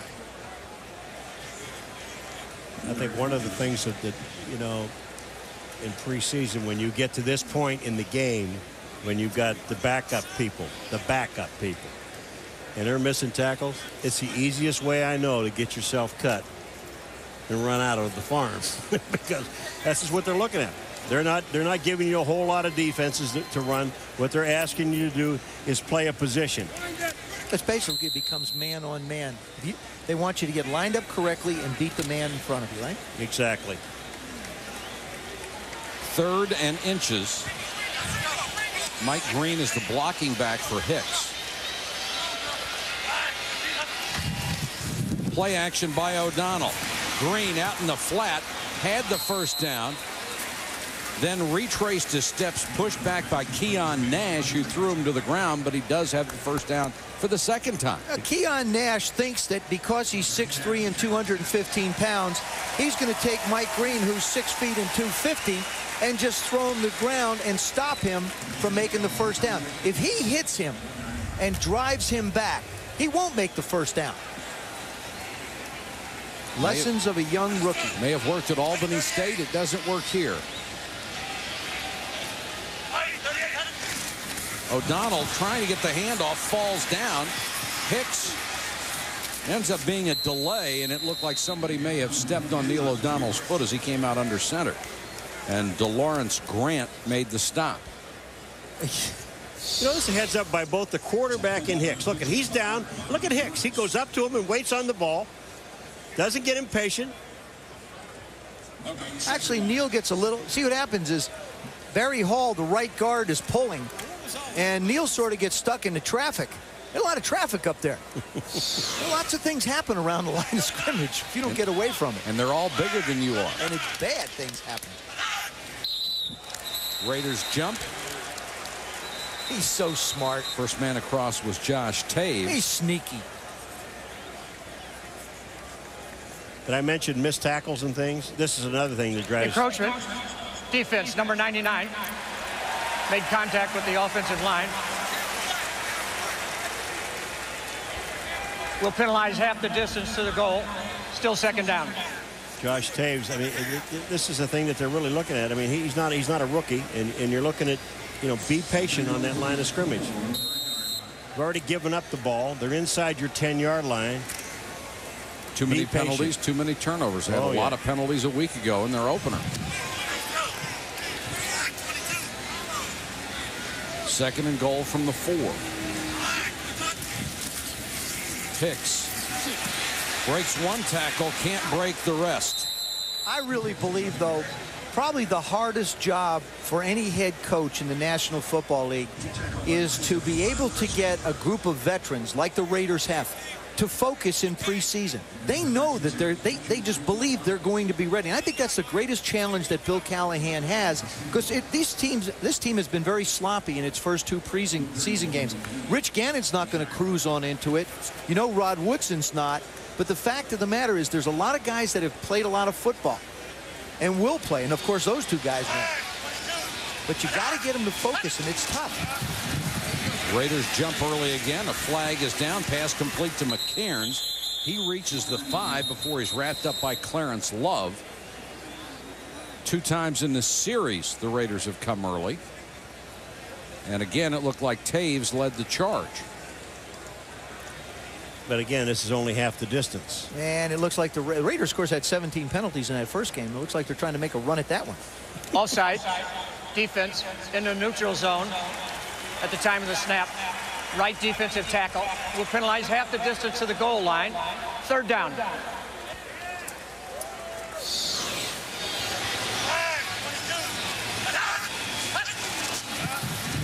The old hut by Neil O'Donnell. See, I always had to move my head to be able to get the second. And we got called for head bobs, which was lousy calls by the officials. I used to argue with Jim Tunney all the time. And Neil O'Donnell keeps his head nice and still. See if he can do it again. Well, at your height, it was really hard to see your head, wasn't it? O'Donnell with a fade to Berlin, who got away with a push-off. Eddie Berlin just turned around and pushed Clarence Love out of the play, but then couldn't get to the ball. Berlin pushes Love out of the way. Love dives and grabs him so he can't get to the ball. Watch the top of the screen. It's negated. 82 is Berlin. Push. Now, you see Love. That was pass. That was offensive pass interference. Remember I told you last year? Remember the one? They don't call it. Not on wide receivers. Well, that one was pretty clear. Unless you're tight ends, different story. But outside wide receivers, very seldom, if ever, will you see an offensive pass interference call on. Jason Witzak out of Southeast Missouri will come on to try a field goal. And knocks it straight through. And Tennessee extends its lead to 24-7 over the Raiders. This ESPN NFL preseason special is brought to you by Dockers Go Khaki with Stain Defender. Stolichnaya Citrona Premium Malt Beverage. Tonight we drink Citrona. And by MasterCard. There are some things money can't buy. For everything else, there's MasterCard. Music Row, downtown Nashville, jammed with country bars where numerous stars have been discovered and many more are waiting for their big break here in Music City, USA. Joe Nedney to kick it. Curry and Combs are deep. Combs from the 7. Nice cut. Combs across the 30. 40. Nedney knocks him out of bounds at the 47-yard line. A 40-yard kickoff return by Derek Combs. They're having a costume party in Nashville where the Titans lead at 24-7. Back at the Coliseum in Nashville, it used to be Adelphia Coliseum, but after they led the CEO and his family off in handcuffs, the name came off, and it's the Coliseum. Melvin Barnett and Larry Ned are the new running backs behind Tuiasosopo. He dumps it off at the ankles of Barnett, who can't hold it. Let's check in with Susie Colbert. Mike, with Kevin Carter, it seems like an ongoing theme with this team is guys who were injured last season but never talked about it. What is that NFL mentality? You know what? It's a tough crowd. It's a tough league, and there are a lot of great players, and the last thing anyone wants to do is, you know, give any kind of excuse for what happened last year. I mean, all of us take it like a man, and we just keep going. And, you know, last year was last year, and we give our best effort, but this year our best is going to be a little bit better. You were a prime example of that. Last year, you had good numbers, but the glamour number, just 2 sacks, and you took a lot of heat for that. How did you deal with it?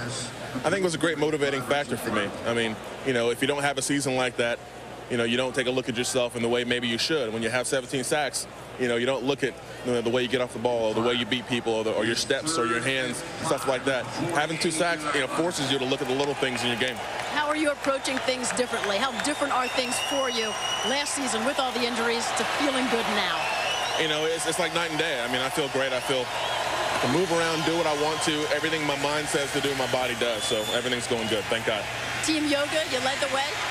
Yeah, yoga has been awesome for me, giving me back my mobility and flexibility in my hips, so I'm thankful. Defense certainly have something to prove this year? Yeah, I mean, we have a lot of great players with a lot of pride in our defense, and like I said, we were hurt last year, we were down, but we did our best. But like I said, this year we're going to be a little bit better. We have a lot to prove. Best of luck. Thanks. Susie, in 1999, he mentioned those 17 sacks. He was the NFL Defensive Player of the Year with St. Louis. And for Javon Kearse to have the kind of year that he has to, Kevin Carter realizes that he's got to step it up a bit. Draw play to Larry Ned, and the rookie out of San Diego State, who had the best numbers there since Marshall Faulk. Javon Kearse with an elbow injury, not suited up tonight. It's interesting when we talked to him the other day and said, now, you know, tell us about last year. He said, I forgot last year. It's over. Talk about it. He's bigger this year. He's also in the 4th year of a 5-year contract, which has been reworked to have some incentives in it. That'll give him an incentive as they work towards a new deal for that young man. Tuiasosopo down the middle, another completion, driving the Raiders downfield. That's Hatchett, who earlier dropped a touchdown pass. I'm impressed. How good is Kearse when he has 10 sacks and it's a disappointing year? Well, you know, he's just such a physical specimen, Mike, but I'm impressed with Tuiasosopo, the way he's stood in the pocket, thrown the football. He got an awful lot of work through minicamp as Rich Gannon held out till he got his new deal taken care of. So he's had an awful lot of work in this offense, and it shows. He's being very efficient this evening. Working the 2nd and 3rd line players. Ned cuts it back to the 17-yard line. I just think one of the things about the Raiders, too, and that's their mentality. They were down 21-0 when they came back, and they scored 7 points. And then Tuiasosopo, Hatchett should have had one in the end zone, would have made it 21-14. Now, I know it's a preseason game, but the fact that they will not allow this team to quit, any team in football shouldn't quit. I don't care if it's a preseason game or not, but the fact that these guys are coming back tells me something about the Raiders. 2nd and 8. Tuiasosopo getting Ned to where he should be. Oh, Ned's in motion. Tuiasosopo down the middle, incomplete. This is indecision about not knowing where you're supposed to line up first and then where you go, and then Ned does go in motion, and when he does, he turns up the field too soon. Ned is 43. Ned Ball gets 5 yards. Offense, number 43, 5-yard penalty, still second down. Go sit down, Ned. Wasn't in the right place to start with, and then ended up in the wrong place at the end. Well, yeah, and you know, if you're going to walk off the field, don't go near the coach. Take the circular route. Yeah, go as far away as you possibly can. Well, Ned was taken out of special teams after he fumbled a kickoff. Now he's taken out of this lineup, and Madre Hill replaces him. Draw play, Hill dives near the 16-yard line. Hill out of Arkansas, a free agent in his second year.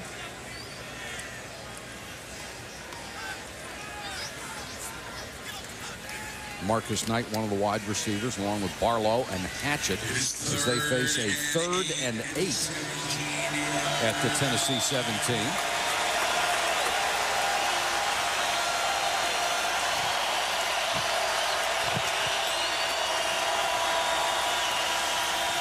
Comes the rush on Tuiasosopo, steps up and throws, knocked away and then intercepted, picked off by Donald Mitchell.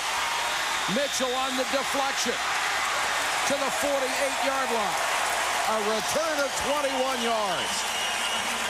Boy, that was caused by the linebacker, Peter Simon, number 59. He's the guy that gets his hands in and knocks the ball away. This is just outstanding coverage. Tuiasosopo trying to pick up another first down, forced it in, and it cost him. Do you want to go? You want to go? You want to go? Get slashed and burned, Come on, man, get real. Come on, bring me something. I'm about to feed you a balanced diet of disrespect. Yeah, I'm playing catch. Catch me if you can. You want to go? Blink and you miss me. Don't blink, you still miss me. Bring it, Chumpzilla. I don't think so. Come over here and get tackled, because I told you so. You couldn't tackle me in a phone booth. You couldn't see me with a telescope. You want a piece of this old man? Cry, little boy, cry. Cry. You ain't ready for me. Getting crazy. You think you can beat the bus? You ready to go? Come on. You got mad game in a mad game, baby? You got nothing. You feeling me? Oh, I'm feeling ya. Looks like the NFL has its game on. Do you? If it's in the game, come on, give it. EA Sports. It's in the game. Yeah, yeah, yeah. Madden NFL 2003. EA Sports. It's in the game. Rated E for everyone. When you can pick up the trail of a lost dog and follow every lead. When you can see that your best friend has been found. All with a calling plan starting at $19.99 a month. That's M-Life from AT&T Wireless. Stop by or call 1-800-IMAGINE today. Pull over for the one DVD full of crazy cops, topless chicks, trippy teens. You know how fast you were going? 65? 63. Freaking out. And criminal insanity, Super Troopers. Now available on video and DVD. It would be a crime to miss it.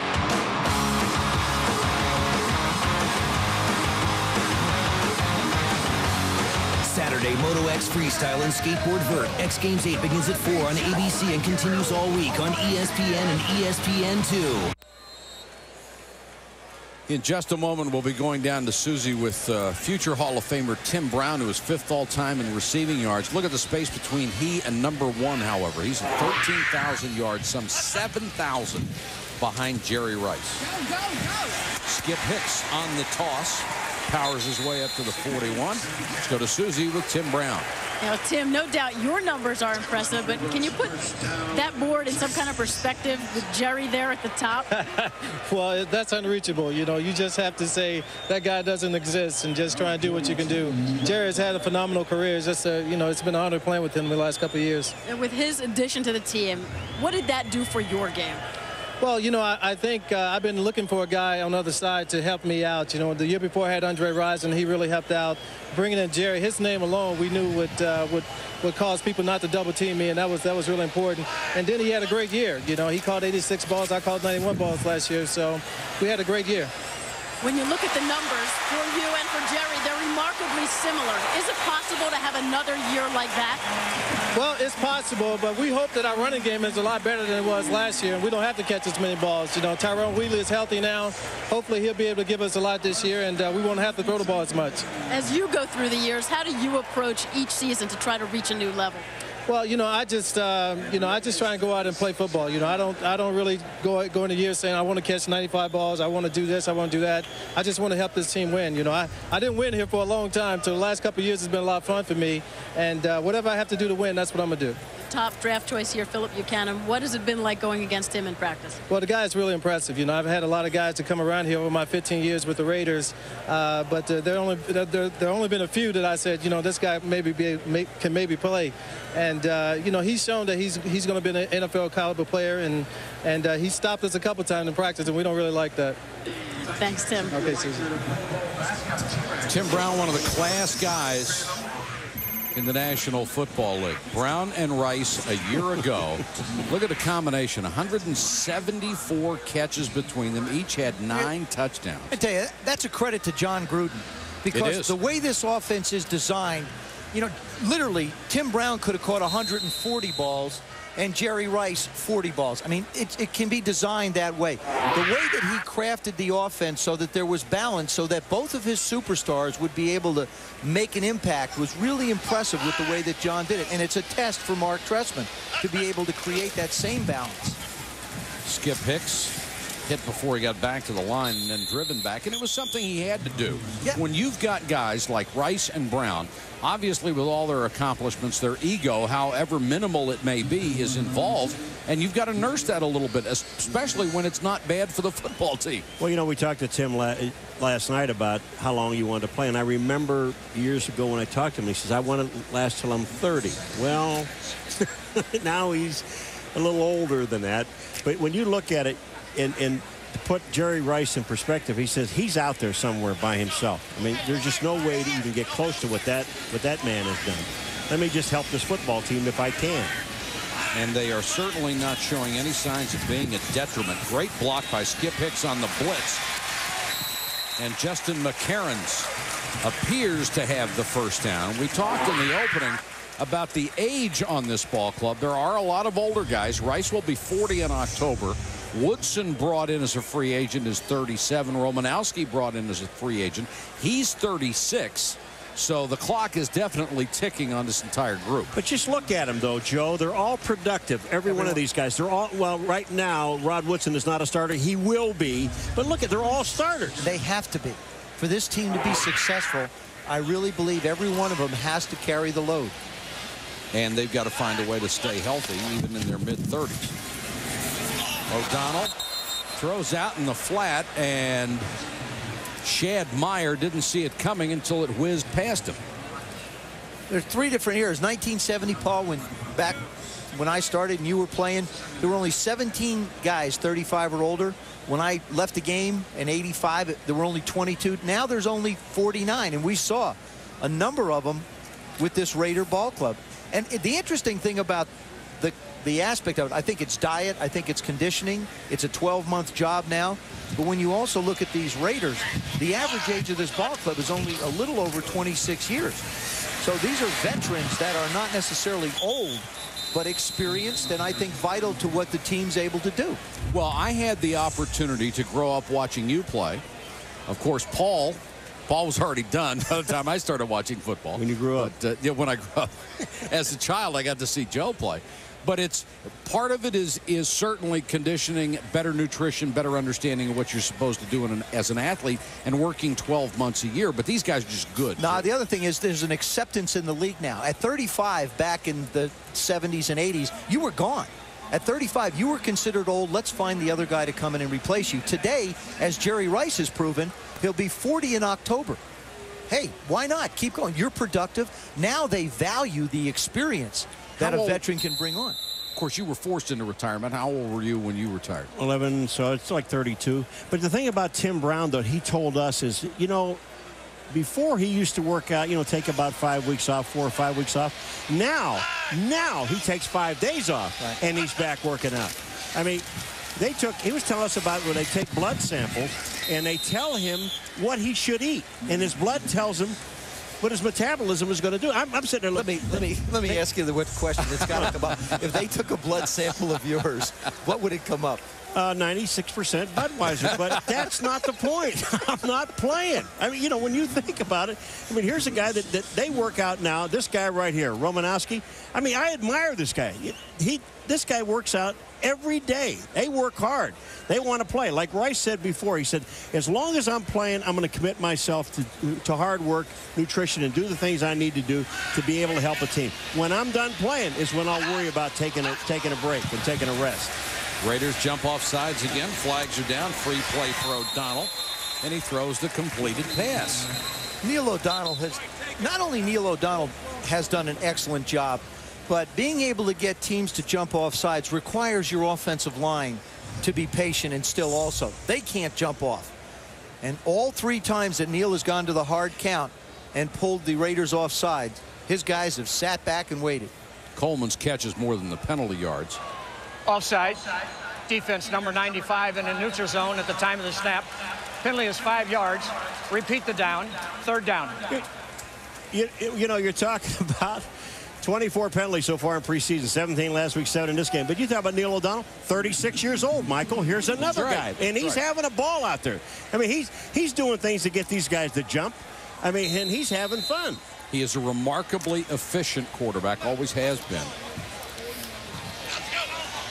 After an exchange of penalties, it's 3rd and 15 for Tennessee.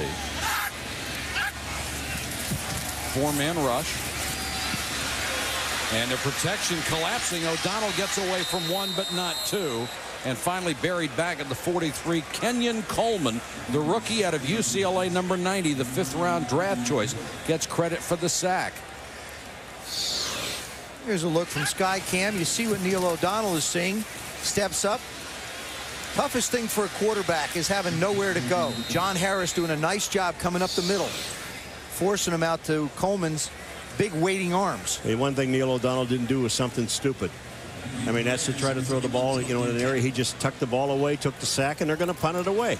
So Hendrick will kick it on 4th and 25. There's Buchanan. Now, Craig Hendrick does something unique here as a punter. He'll try and kick the fat part of the ball so that he winds up with a knuckleball that'll land and bounce so that the Gunners can go down and down it. Delay of game. Sloppiness has set in. Hendrick will back up 5 yards. Delay. Offense. 5-yard penalty. Still 4th down. I'm not a fan of pooch punts, but the way Craig Hendrick does it, I think it's very effective. He kicks the fat part of the ball so it goes up and down like a knuckleball as opposed to just kicking it in the end zone.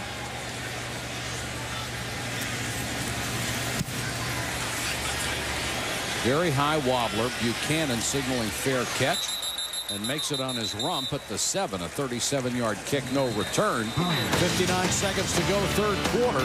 Titans still up by 17. Tonight on SportsCenter, can any of the Reds hit Randy? Payback time for Ricky. Vinny revisits the Ravens D, and Sammy stays red hot. SportsCenter immediately following the football game.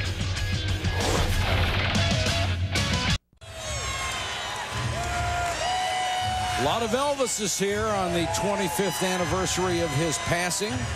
Tomorrow. Still the king, you bet. Fortunately, he never looked like that. Barnett and Hill are the running backs behind Rick Meyer, the new quarterback. Veteran who was kicked around. It won't be long now. Thursday night, September 5th, the NFL regular season begins on ESPN. We start with NFL Countdown.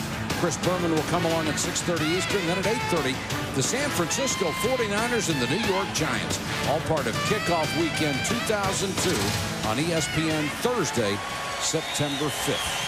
An honor for us to be there. We get to open the season, and our friends at ABC get to close it with a Super Bowl telecast.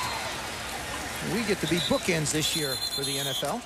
Meyer throws a strike to Elijah Thurman that will be close to a 1st down. 15 seconds to go in the quarter. And it is a 1st down, and it doesn't look like Meyer will have a chance to get off a play. And he'll go to the bench. That's the end of the third quarter. The Titans continue to lead the Raiders 24-7. Tomorrow is the 25th anniversary of Elvis Presley's death. This is his 1960 gold Cadillac. Oh, baby, let me be. Thank you. Thank you very much. And there has a gold phone. People never heard of car phones. Look at the speaker. And so I guess he could record when he drove. Play his own music. There's a piano that fit right in his car. Have all the greatest hits. I'm a huge Elvis fan. His wife Priscilla gave him that piano for their anniversary. That's gold, too, right? Gold. Madre Hill pounds his way out to the 25. Rick Meyer in at quarterback. Uh-oh. Now, here's one of those deals after the play is over, the flag, and it's going to go against the Raiders. And it's Stinchcomb, number 74, is the guy. This is one of the things they're trying to eliminate, is after the play, guys hitting people. Stinchcomb is 74. Personal foul. Dead ball foul on number 74. The play will count. We will penalize half the distance to the goal line. Second down. See, there's really no reason for this. And you know, this is a 15-yard penalty, and it's really uncalled for. On the left of your screen, look at number 74 come in. See the guy just stand there, blindsides him. I mean, what good is that? It's good for 15 yards. And it doesn't show anybody how tough you are. No. I can tell you that. You see the flag almost hit Skycam. The other thing is remember, Bill Callahan is the offensive line coach as well as the head coach. So that hits him particularly hard. And that gets Stinchcomb a place on the sideline near the coach. Meyer with a complete pass out to the 23. Let's check in with Susie. And Mike with Rod Woodson, 10-time Pro Bowler, 75th All-Anniversary team. When was the last time you weren't penciled in as the starter? 9 years old? Something like that. It's been a long time. How do you adjust to that? I just got to take it in stride. It's preseason. I had to get a feel for the defense. I'm starting to get a good feel for the defense and understand it. So we got to wait and see what happens. You know, we keep documenting the age of this team. Does it make it any more comfortable when you come to a team that has so many veterans? Well, I think the age is overemphasized for this team. The average age of this team, on average, is only 26 years old. So it's some of the key players. That's what it is. That's older. And you want some age on your team. You want some guys in special positions that understand the game, has been through the situations, that can lead the team when it comes down to it. When do you think you'd be ready to be labeled as player coach? You got Philip Buchanan coming in here, and you know you can offer so much. After we leave camp and go to Alameda, that's a better opportunity when we're getting our individual meetings, and I can talk to the young guys and let them understand the systems and understand how to pattern read and whatnot. So we got 4 more days, and we're counting down so we can break camp. As competitive as you are, how do you think you would approach the season if you're coming in as a backup? Is something you can't handle?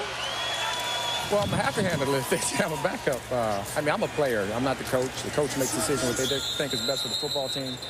So if they say I'm the backup, then I got to go in as a backup in the regular season. The dominant defenses that you've played on, the Steelers, the Ravens, and then you hear so much about Raiders mystique. Is it true? Well, I mean, we got a lot of work to do. I mean, our first 2 games, we haven't played solid. A lot of stupid penalties. The fundamentals of the game have escaped us in this camp, and we got to get back to that if we want to be well or do well in the regular season. Great to see you again. Appreciate it. Thanks. Mike. Rod Woodson, Susie, who went to the Pro Bowl, was both a corner and a safety. Right now playing behind Anthony Dorsett, who was last year's starter. Raiders trying to keep it on the ground. Madre Hill turns the corner. A flag is down at the end of this play. Well, that's another stupid mistake by Chad Slaughter, number 78, who reaches out and grabs the guy and pulls him to the ground, and you're in the open field when it happens. Rod Woodson, 8th all-time in the NFL with 61 picks. Corner, safety, and kick returner took him to Honolulu for the Pro Bowl, and he has just been, as Susie said, the 75th anniversary team, a starter. Well, the other thing is, too, is Anthony Dorsett has been the starter here since he left Tennessee and went over to the Raiders. And one of the things that Bill Callahan talked about wanting to improve, first of all, they wanted to be a better run defensive football team. And secondly, they wanted better safety play. And certainly you bring in a Rod Woodson to play safety for you. So Anthony Dorsett, if he can raise his level of play, will keep the job. If not, Rod will have it when the season starts. The other thing, the experience that Rod Woodson brings to this team. Remember, this guy, when he came in, he was a corner and a very good one. And then he can play any place in that defensive secondary. And when he can, not only is I believe that he is going to start, but how much he can teach all these young guys. This is something that, you know, from his experience, can, you know, you're going to see this, you're going to see this, you're going to see that. We talk about a player coach. He was coached, his first coach was Tony Dungy, who, by the way, left John Gruden with a very, very good football team in Tampa. Yes, he did. Who he has a chance to work with, and now has spent his first 6 draft choices in Indianapolis on defensive players to try and improve the defense of that ball club. Meyer dumped that one off to Madre Hill. He's going to be well short of a first down. Romanowski, the newest 30-something Raider.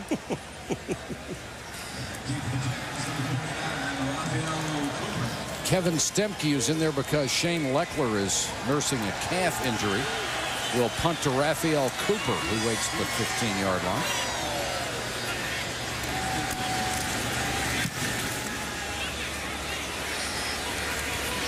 Cooper tells everybody to get away from him. Kicks out of bounds up near the 30-35 line. And when we come back, Susie will have Bill Romanowski, the veteran Pro Bowl linebacker. That's right after this.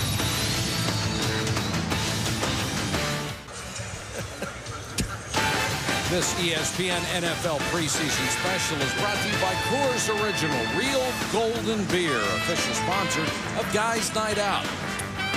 Pennzoil, we're driving protection. And Sega Sports. That's the state capitol here in Nashville. It was built in 1859. Just a beautiful Greek revival style building. Skip Hicks picks up a couple. Let's check in with Susie.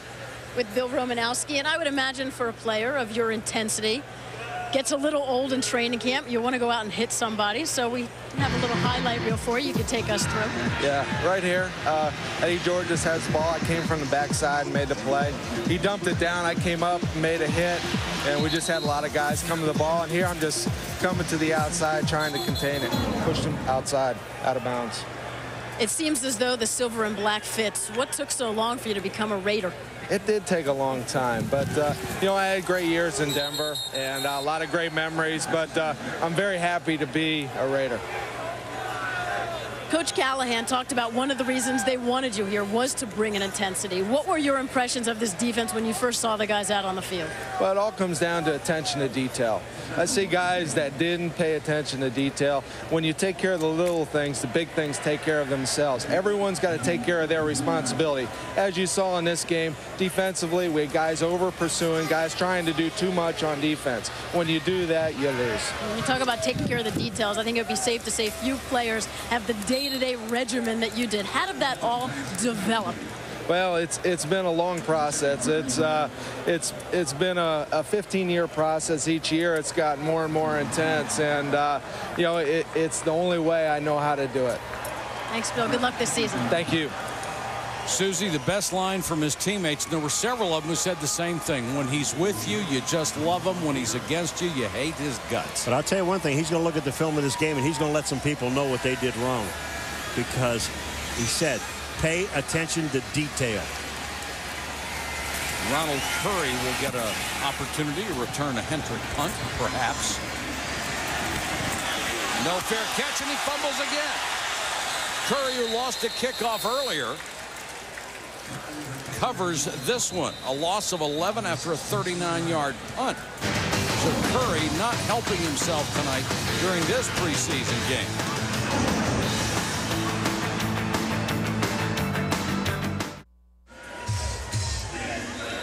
.10:06 to go. Fourth quarter. The Titans leading the Raiders 24-7.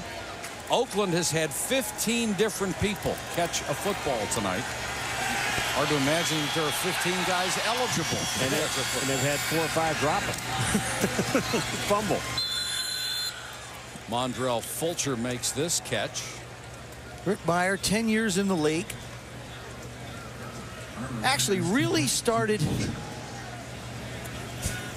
in Seattle, just never really got going. He was a young guy on a young team, then wound up in Green Bay, and things started to click for him in Green Bay, and all of a sudden they made the deal for him to go to Chicago, had to wind up starting, and just really wasn't ready to play. Spent some time in San Francisco the last couple years, and I think that this offense can be good for him. I think he has the type of intelligence, the type of arm and athletic ability to run this offense if he ever really gets a chance just to stay somewhere. Well, he knows what his position is right now. It's behind Gannon and Tuiasosopo, and he's actually battling with Bobby Hoying for that third spot.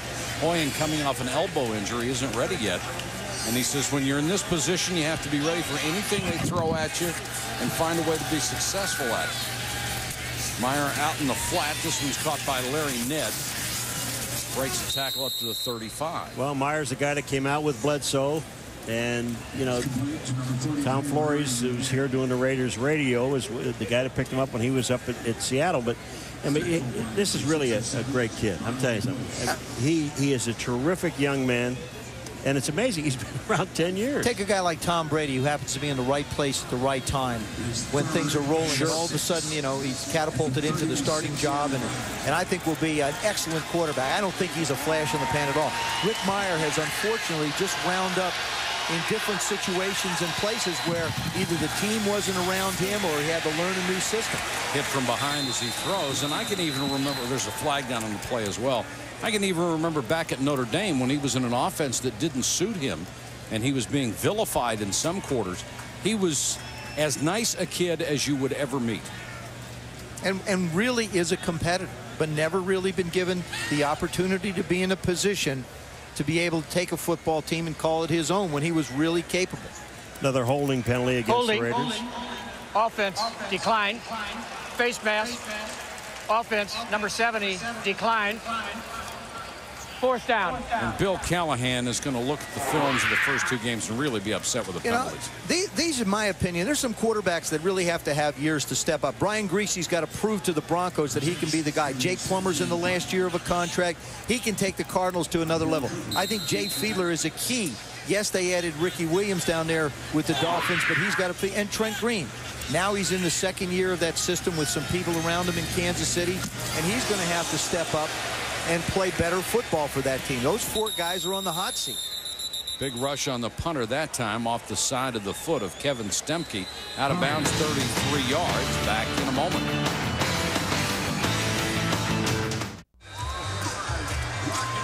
Titans remain in control, 24-7 over the Raiders. 8:39 to go in this one from Nashville, Tennessee.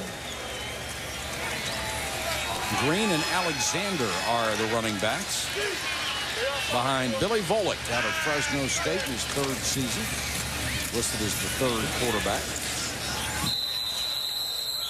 And Alexander goes down and the backfield ball came loose, but it looked late.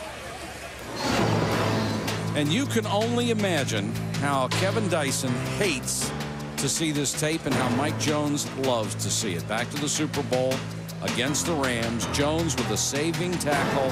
Dyson a yard short of winning a Super Bowl. And we will have Kevin Dyson momentarily. Mike Jones now a Raider. I think his team is really loaded with talent, this Raider club. They are. Just have to stop making mistakes. They made a slew of those tonight. Alexander hitting the backfield and drop. Susie is with Kevin Dyson. And Mike, as you were saying that he probably hates to see that play, he was turning his back to it. Still painful? Still painful. You know, it's one of the things that you wish you can change. But, you know, it's in the past. Something you got to move on for. Now I'm just looking forward to getting to another one and having the opportunity to make a play at the end of the game. And hopefully the outcome is a little different. You know, before the game, we were talking about getting the air attack going, and then you wind up scoring on a reverse. Any way you can touch the ball, you know, I just want to touch the ball as many times as possible. If I can get my hands on reverse or whether it's catching the ball, make things happen, I just want to do it. And tonight, get my opportunity to run the ball. I think it's probably the first time in a long time I've done something like that, I think since '99 season. So, you know, it's a good opportunity for me to go out there and show I can run the ball a little bit. How deceiving can preseason be, whether it's the Raiders who are struggling tonight or you guys that really made it look easy? Well, you got different modes of the game because everybody long travel, long camp. We still doing tour-a-days during the preseason. The guys are probably tired. They had a long flight, so we don't breathe too much into it. And plus, tonight's going to be vanilla because we play them in a few weeks, and so we come out here just want to do what we do our base, come out here and execute and try to do what we can and not show too much because we do play in a few weeks. Kevin, thanks. All right, no problem. Ronald Curry trying to avoid the trifecta. He's fumbled twice already, picks this one up late, and Curry has a seam right up the middle. Hit from behind and taken out at the 35. Nice return that time by the rookie. 23 yards after a punt of 61. Yep. All over Tennessee, you can find Elvis impersonators, since this is the 25th anniversary of his death. There was a great article in USA Today said that the rate of the number of Elvis impersonators, the way it's growing, in 20 years, 1 out of every 4 people in the country will be an Elvis impersonator. This guy ought to sing, "Don't Step on My Bad-Looking Hairdo." Elvis, when the USFL used to have ball games in Memphis, Elvis used to go to the games. He was a big football fan. Leo Cahill was a coach of mine in Canada. He used to general manager down there, and he really used to get him up in the booth, and they'd come in after the game was over because there were so many fans there, and he'd wave to him and down, and he loved it. He really enjoyed it.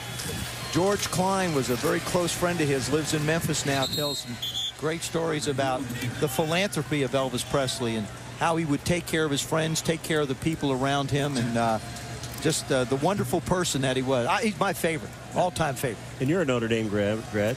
What does that have to do with it? Spell philanthropy, please. PH. That's a good start. You know that guy that they showed?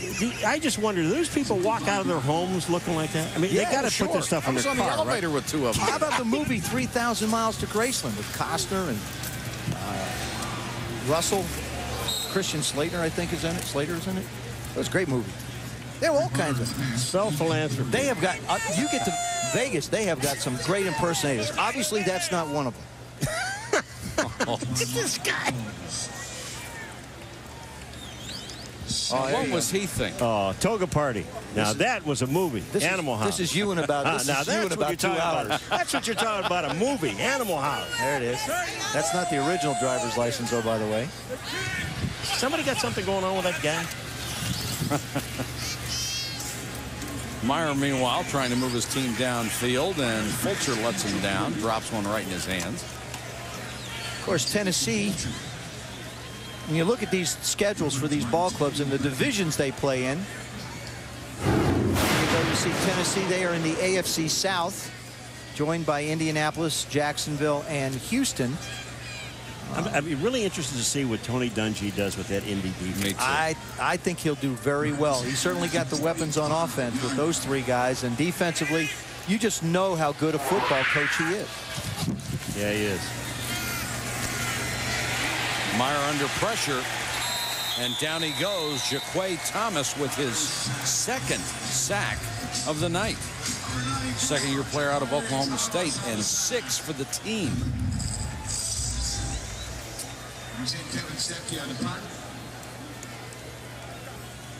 Back into the Titans, number 39, Raphael Cooper.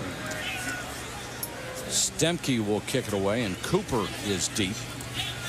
Interesting talking to Jeff Fisher about speed. And in that division, you need fast linebackers who can cover people like Edgerrin James. Short kick by Stemke, but it gets a good roll inside the 10. And will be down at the 7-yard line with the roll, a 49-yard kick. When we come back, Jerry Rice will be on the sideline with Susie Culver. Stay with us.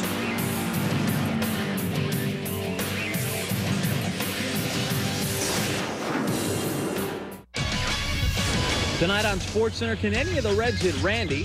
Payback time for Ricky. Vinny revisits the Ravens D, and Sammy stays red hot. SportsCenter immediately following the football game.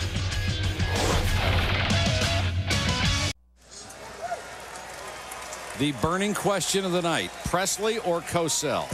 hair or not hair? That is the question. I think Cosell, striking resemblance. Susie will have Jerry Rice after the play, and the fourth quarterback of the night for Tennessee. Chris Sanders out of Tennessee, Chattanooga. And Dad Alexander with a nice carry has a first down. Let's get down to Susie. Well, with Jerry Rice, everybody gets a little something different out of training camp in the preseason. What do you get out of a game like tonight? Well, you just got to keep building. You know, you got to challenge yourself and go out there and try to do a better job. And that's exactly what I'm going to do. You know, you go back, you be very critical on yourself. You know, I did some good things, I did some bad things. So, you know, and one thing about me, you know, if I have maybe one or two bad plays, you know, those are the plays I'm going to focus in on, and I'm going to try not to make that mistake again. This offseason, what did you do differently just in terms of physically? You came back to camp heavier than you've typically been. Yeah, you know, I'm a little heavier now, and still, you know, exhibition season is tough because you don't get that many reps, and until we in there for like a half or something like that, that's when you're going to get yourself in football shape. So, you know, but I came back stronger this year. I'm excited, you know, with this upcoming season. You know, things are a little shaky right now, and, you know, I just don't want the guys to get down on themselves. You know, we got to fight through this and somehow, you know, turn this around, and once regular season starts, just let it hang loose. So many players look to you and your dedication and your work ethic, including on the other sideline. We talked to Eddie George. Yeah. How do you think that all developed for you? Well, I like to earn everything. I like to go out there. I like to work hard during the offseason, get myself ready, and I think that's why I have had longevity over the years. And, you know, I have had so many great players who, you know, helped me break so many records. And I'm not the type to really just sit on the couch, be a couch potato. You know, I want to go out there during the offseason and try to better myself. And like I said, you know, tonight is a tough one to swallow. But you got to challenge yourself, and you know, this team is a great team, and we're going to fight back from it. Are you ever satisfied? No, and I think that's why I keep working so hard. You know, you're only as good as your last game, and you know what I did last year, that's all gone. It's a new year, and I got to somehow, you know, pick it up and have a better season. Last year, the numbers were remarkable, how even they were for you and for Tim Brown. This year, do you work Jerry Porter into that mix, too? Oh, yeah, we're going to work him in, and, you know, he's going to have to, you know, take some pressure off Tim and I, and also James Jett. So, you know, we got to get those guys the ball and let them make something happen. And, you know, Tim and I, you know, we're just going to go out there. We're going to wait for our opportunities and try to take advantage of it. But, you know, one thing about this offense, you know, you got guys all over the field, and we're going to have to spread the ball around. When new guys join this team or any team you're on, whether it's a veteran like Rod Woodson or a rookie like Phillip Buchanan, do you sense that they know there's something special going up against you? Yeah, it's always, you know, they're gonna want to challenge me, and that's really gonna make me better, you know, because I got to get my juices really going and be ready for that challenge. And you know, I have never been the type to just sit back on, you know, what I have done over the years, or, you know, the way I prepare.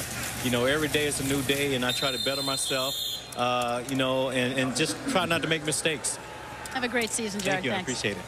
You know how you could tell he's been around 18 years, Joe? He said exhibition season. They've tried to get away from using that for a long time. It is now the preseason. Those used to be exhibition games. 18 years ago, they were. We have reached the 2-minute warning in Nashville. The Titans in total control since the start.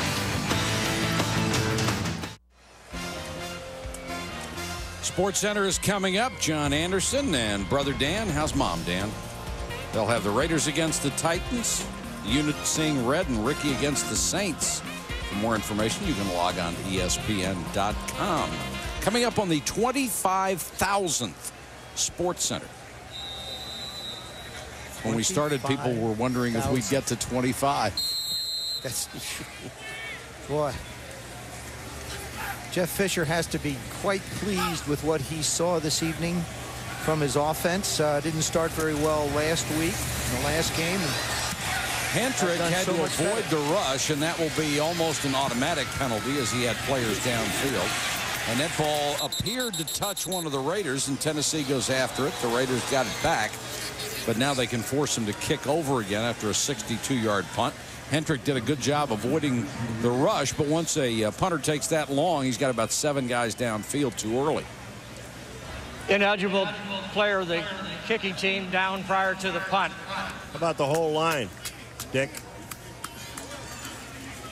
I mean, only the 2 gunners on the outside are allowed to go, and you got to wait for that thump before you can move in the middle. They were all gone. That was a heads-up play, though, by Hendrick. Of course, they've got that count in their head, 1, 2, 3, and then they take off. They have no idea what's going on behind them. It's like in a quarterback. You just there's a certain amount of time that you have to hold the football. It's one of the things that this offense is stressed, the West Coast style of offense that the Raiders run, the Niners run, Packers. Quarterback, it's 1 look, 2 look, 3 look, and go. That's what Bill Walsh used to try and teach, and with Joe Montana, you get the chances, but then you have to get out and make a play with your legs, which is something we really didn't see out of Steve McNair tonight. Excellent runner that he is, didn't have to. Hung in the pocket, threw the ball very well. Bad snap to Hendrick this time, and he gets it out for Ronald Curry. Curry on the run at the 42. Across midfield and chased out of bounds at the 40-yard line. 19-yard return this time by Curry. We saw the division that the Titans will play in. Now here's the AFC West, pretty much intact from a year ago. Oakland, Denver, Kansas City, and San Diego. Expect all 3 of those teams to be better. Seattle now is in the NFC West. But you look at who they're going to wind up playing in the NFC. They will play the NFC West, so they'll get Seattle, Arizona, St. Louis, and San Francisco. Oakland has got a tough schedule ahead of them. We talked about that realignment and the way the scheduling is, and I'll tell you, it really is nice that they all have to play everybody in the NFC West, which I think is kind of neat. I like what they did, too. Certain teams will wind up playing common opponents in this first year in somewhat of a transition. I thought the league did an excellent job of scheduling games, creating rivalries, new rivalries, and keeping old ones. With Houston creating that even number of teams that allowed them to do it, and I think it's going to work out marvelously for everybody. The AFC East, the NFC East basically stays intact. You'll have the Cowboys and Redskins being able to play on Thanksgiving Day. Of course, it'll be Oakland, Kansas City, one of the old rivalries. Bill Callahan will not be happy about tonight. More mistakes, turnovers, penalties. But Rich Gannon looks like he's in total control and ready for another great season. Meyer trying to make something happen on offense. That one's complete to Billy Davis, the veteran out of Pittsburgh. Please don't take a timeout. Richie Gannon very studiously paying attention to the calls even at this point.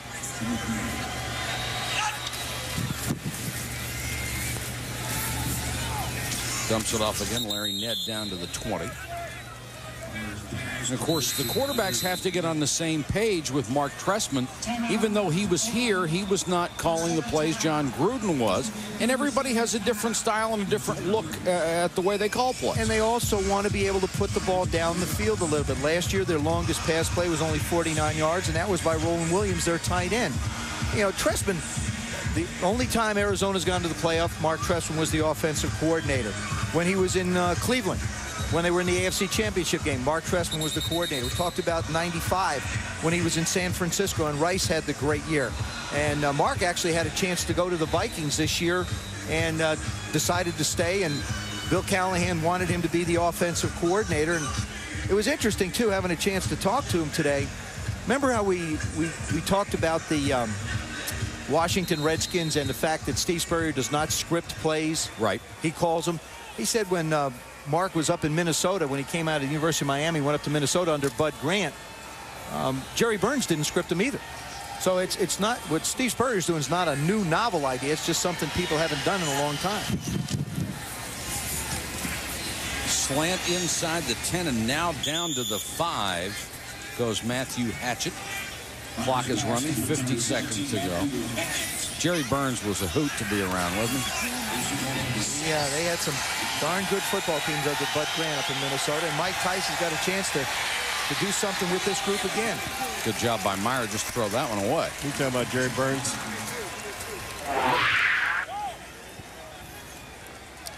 There's new head coaches, moved around. Spurrier with Redskins, Mike Tice taking over up in Minnesota, Marty Schottenheimer.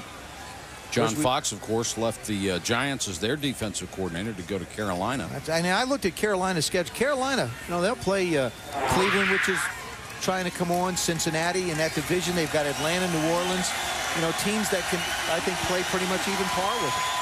I think the guy with one of the biggest jobs out of that entire group is Mike Tice up in Minnesota. Meyer trying to scramble inside the 5, dives for a touchdown. Go for 2. Great hustle by Meyer, who crosses the stripe. Good individual effort. Drop back. 1, 2. Don't have it. Take a look one more time. Tuck it, and now go. Boy, he really exposed himself, too. Wouldn't exactly call that elevation, but he got in. No, I'll tell you, you talk about that was excellent clock management from Meyer and the Raiders coming. The game is over. You learned that at Notre Dame. Well, that's one of they were in the 2-minute drill. That's one of the things they wanted to work on. Janikowski, who earlier missed a field goal, knocks the extra point through, and it's 24-14. Venture to say after the kickoff, Titans will probably take a knee. Would you onside kick here? You already have. We are wrapping up Paul is taking a knee. 4th game in 12 days, and I want to thank Joe and Paul and Susie, Chip and Jay down in the truck, our entire crew for working so hard under some rather interesting circumstances, especially since we started this trek in Osaka, Japan, and have not known several times where we are or what day it is. I think you all have done a magnificent job. My hat's off to you. As you have, Michael. Well, I'll tell you, our crew, I mean, nobody understands what these guys have to go through. They're never seen. You don't see their names anywhere. But we know what these guys do. It's kind of easy for us. We step into the booth, sit down, and everything's taken care of for us. Speak for yourself. Well, Thank you, But these guys have to, I mean, they're ahead of us all the time, getting everything ready so we can sit down and do the job that we try to do. There's part of our Cracker Jack camera crew. Yeah. Still awake, barely. There they are. I haven't been home in 19 days, and someone said it looked like I lost some weight. You try to eat that soup in Japan with those sticks. It's hard to gain weight. You're still hung up about. I can't get out of Japan. Can I tell you that? No, you can't. And they will try the onside kick with 28 seconds to go. There they are. Janikowski gets that nice second hop. Flag goes down. It looks like the Raiders had been offside.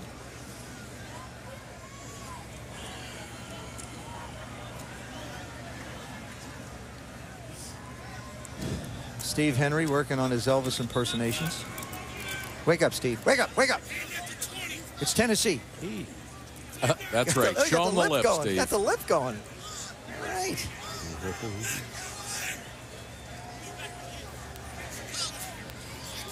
Next time we get together will be for a great opener in New York City when the 49ers go in to play the Giants. On the kickoff. That penalty is declined. The ball was last touched by the receiving team prior to going out of bounds. They're taking the result of the play. First down, Tennessee. And that should just about do it as they decline the penalty after touching the ball. It did not go out of bounds before it was touched. Well, we saw San Francisco over in Japan, and the thing that's interesting about that team is they have 20 out of their 22 starters back this year.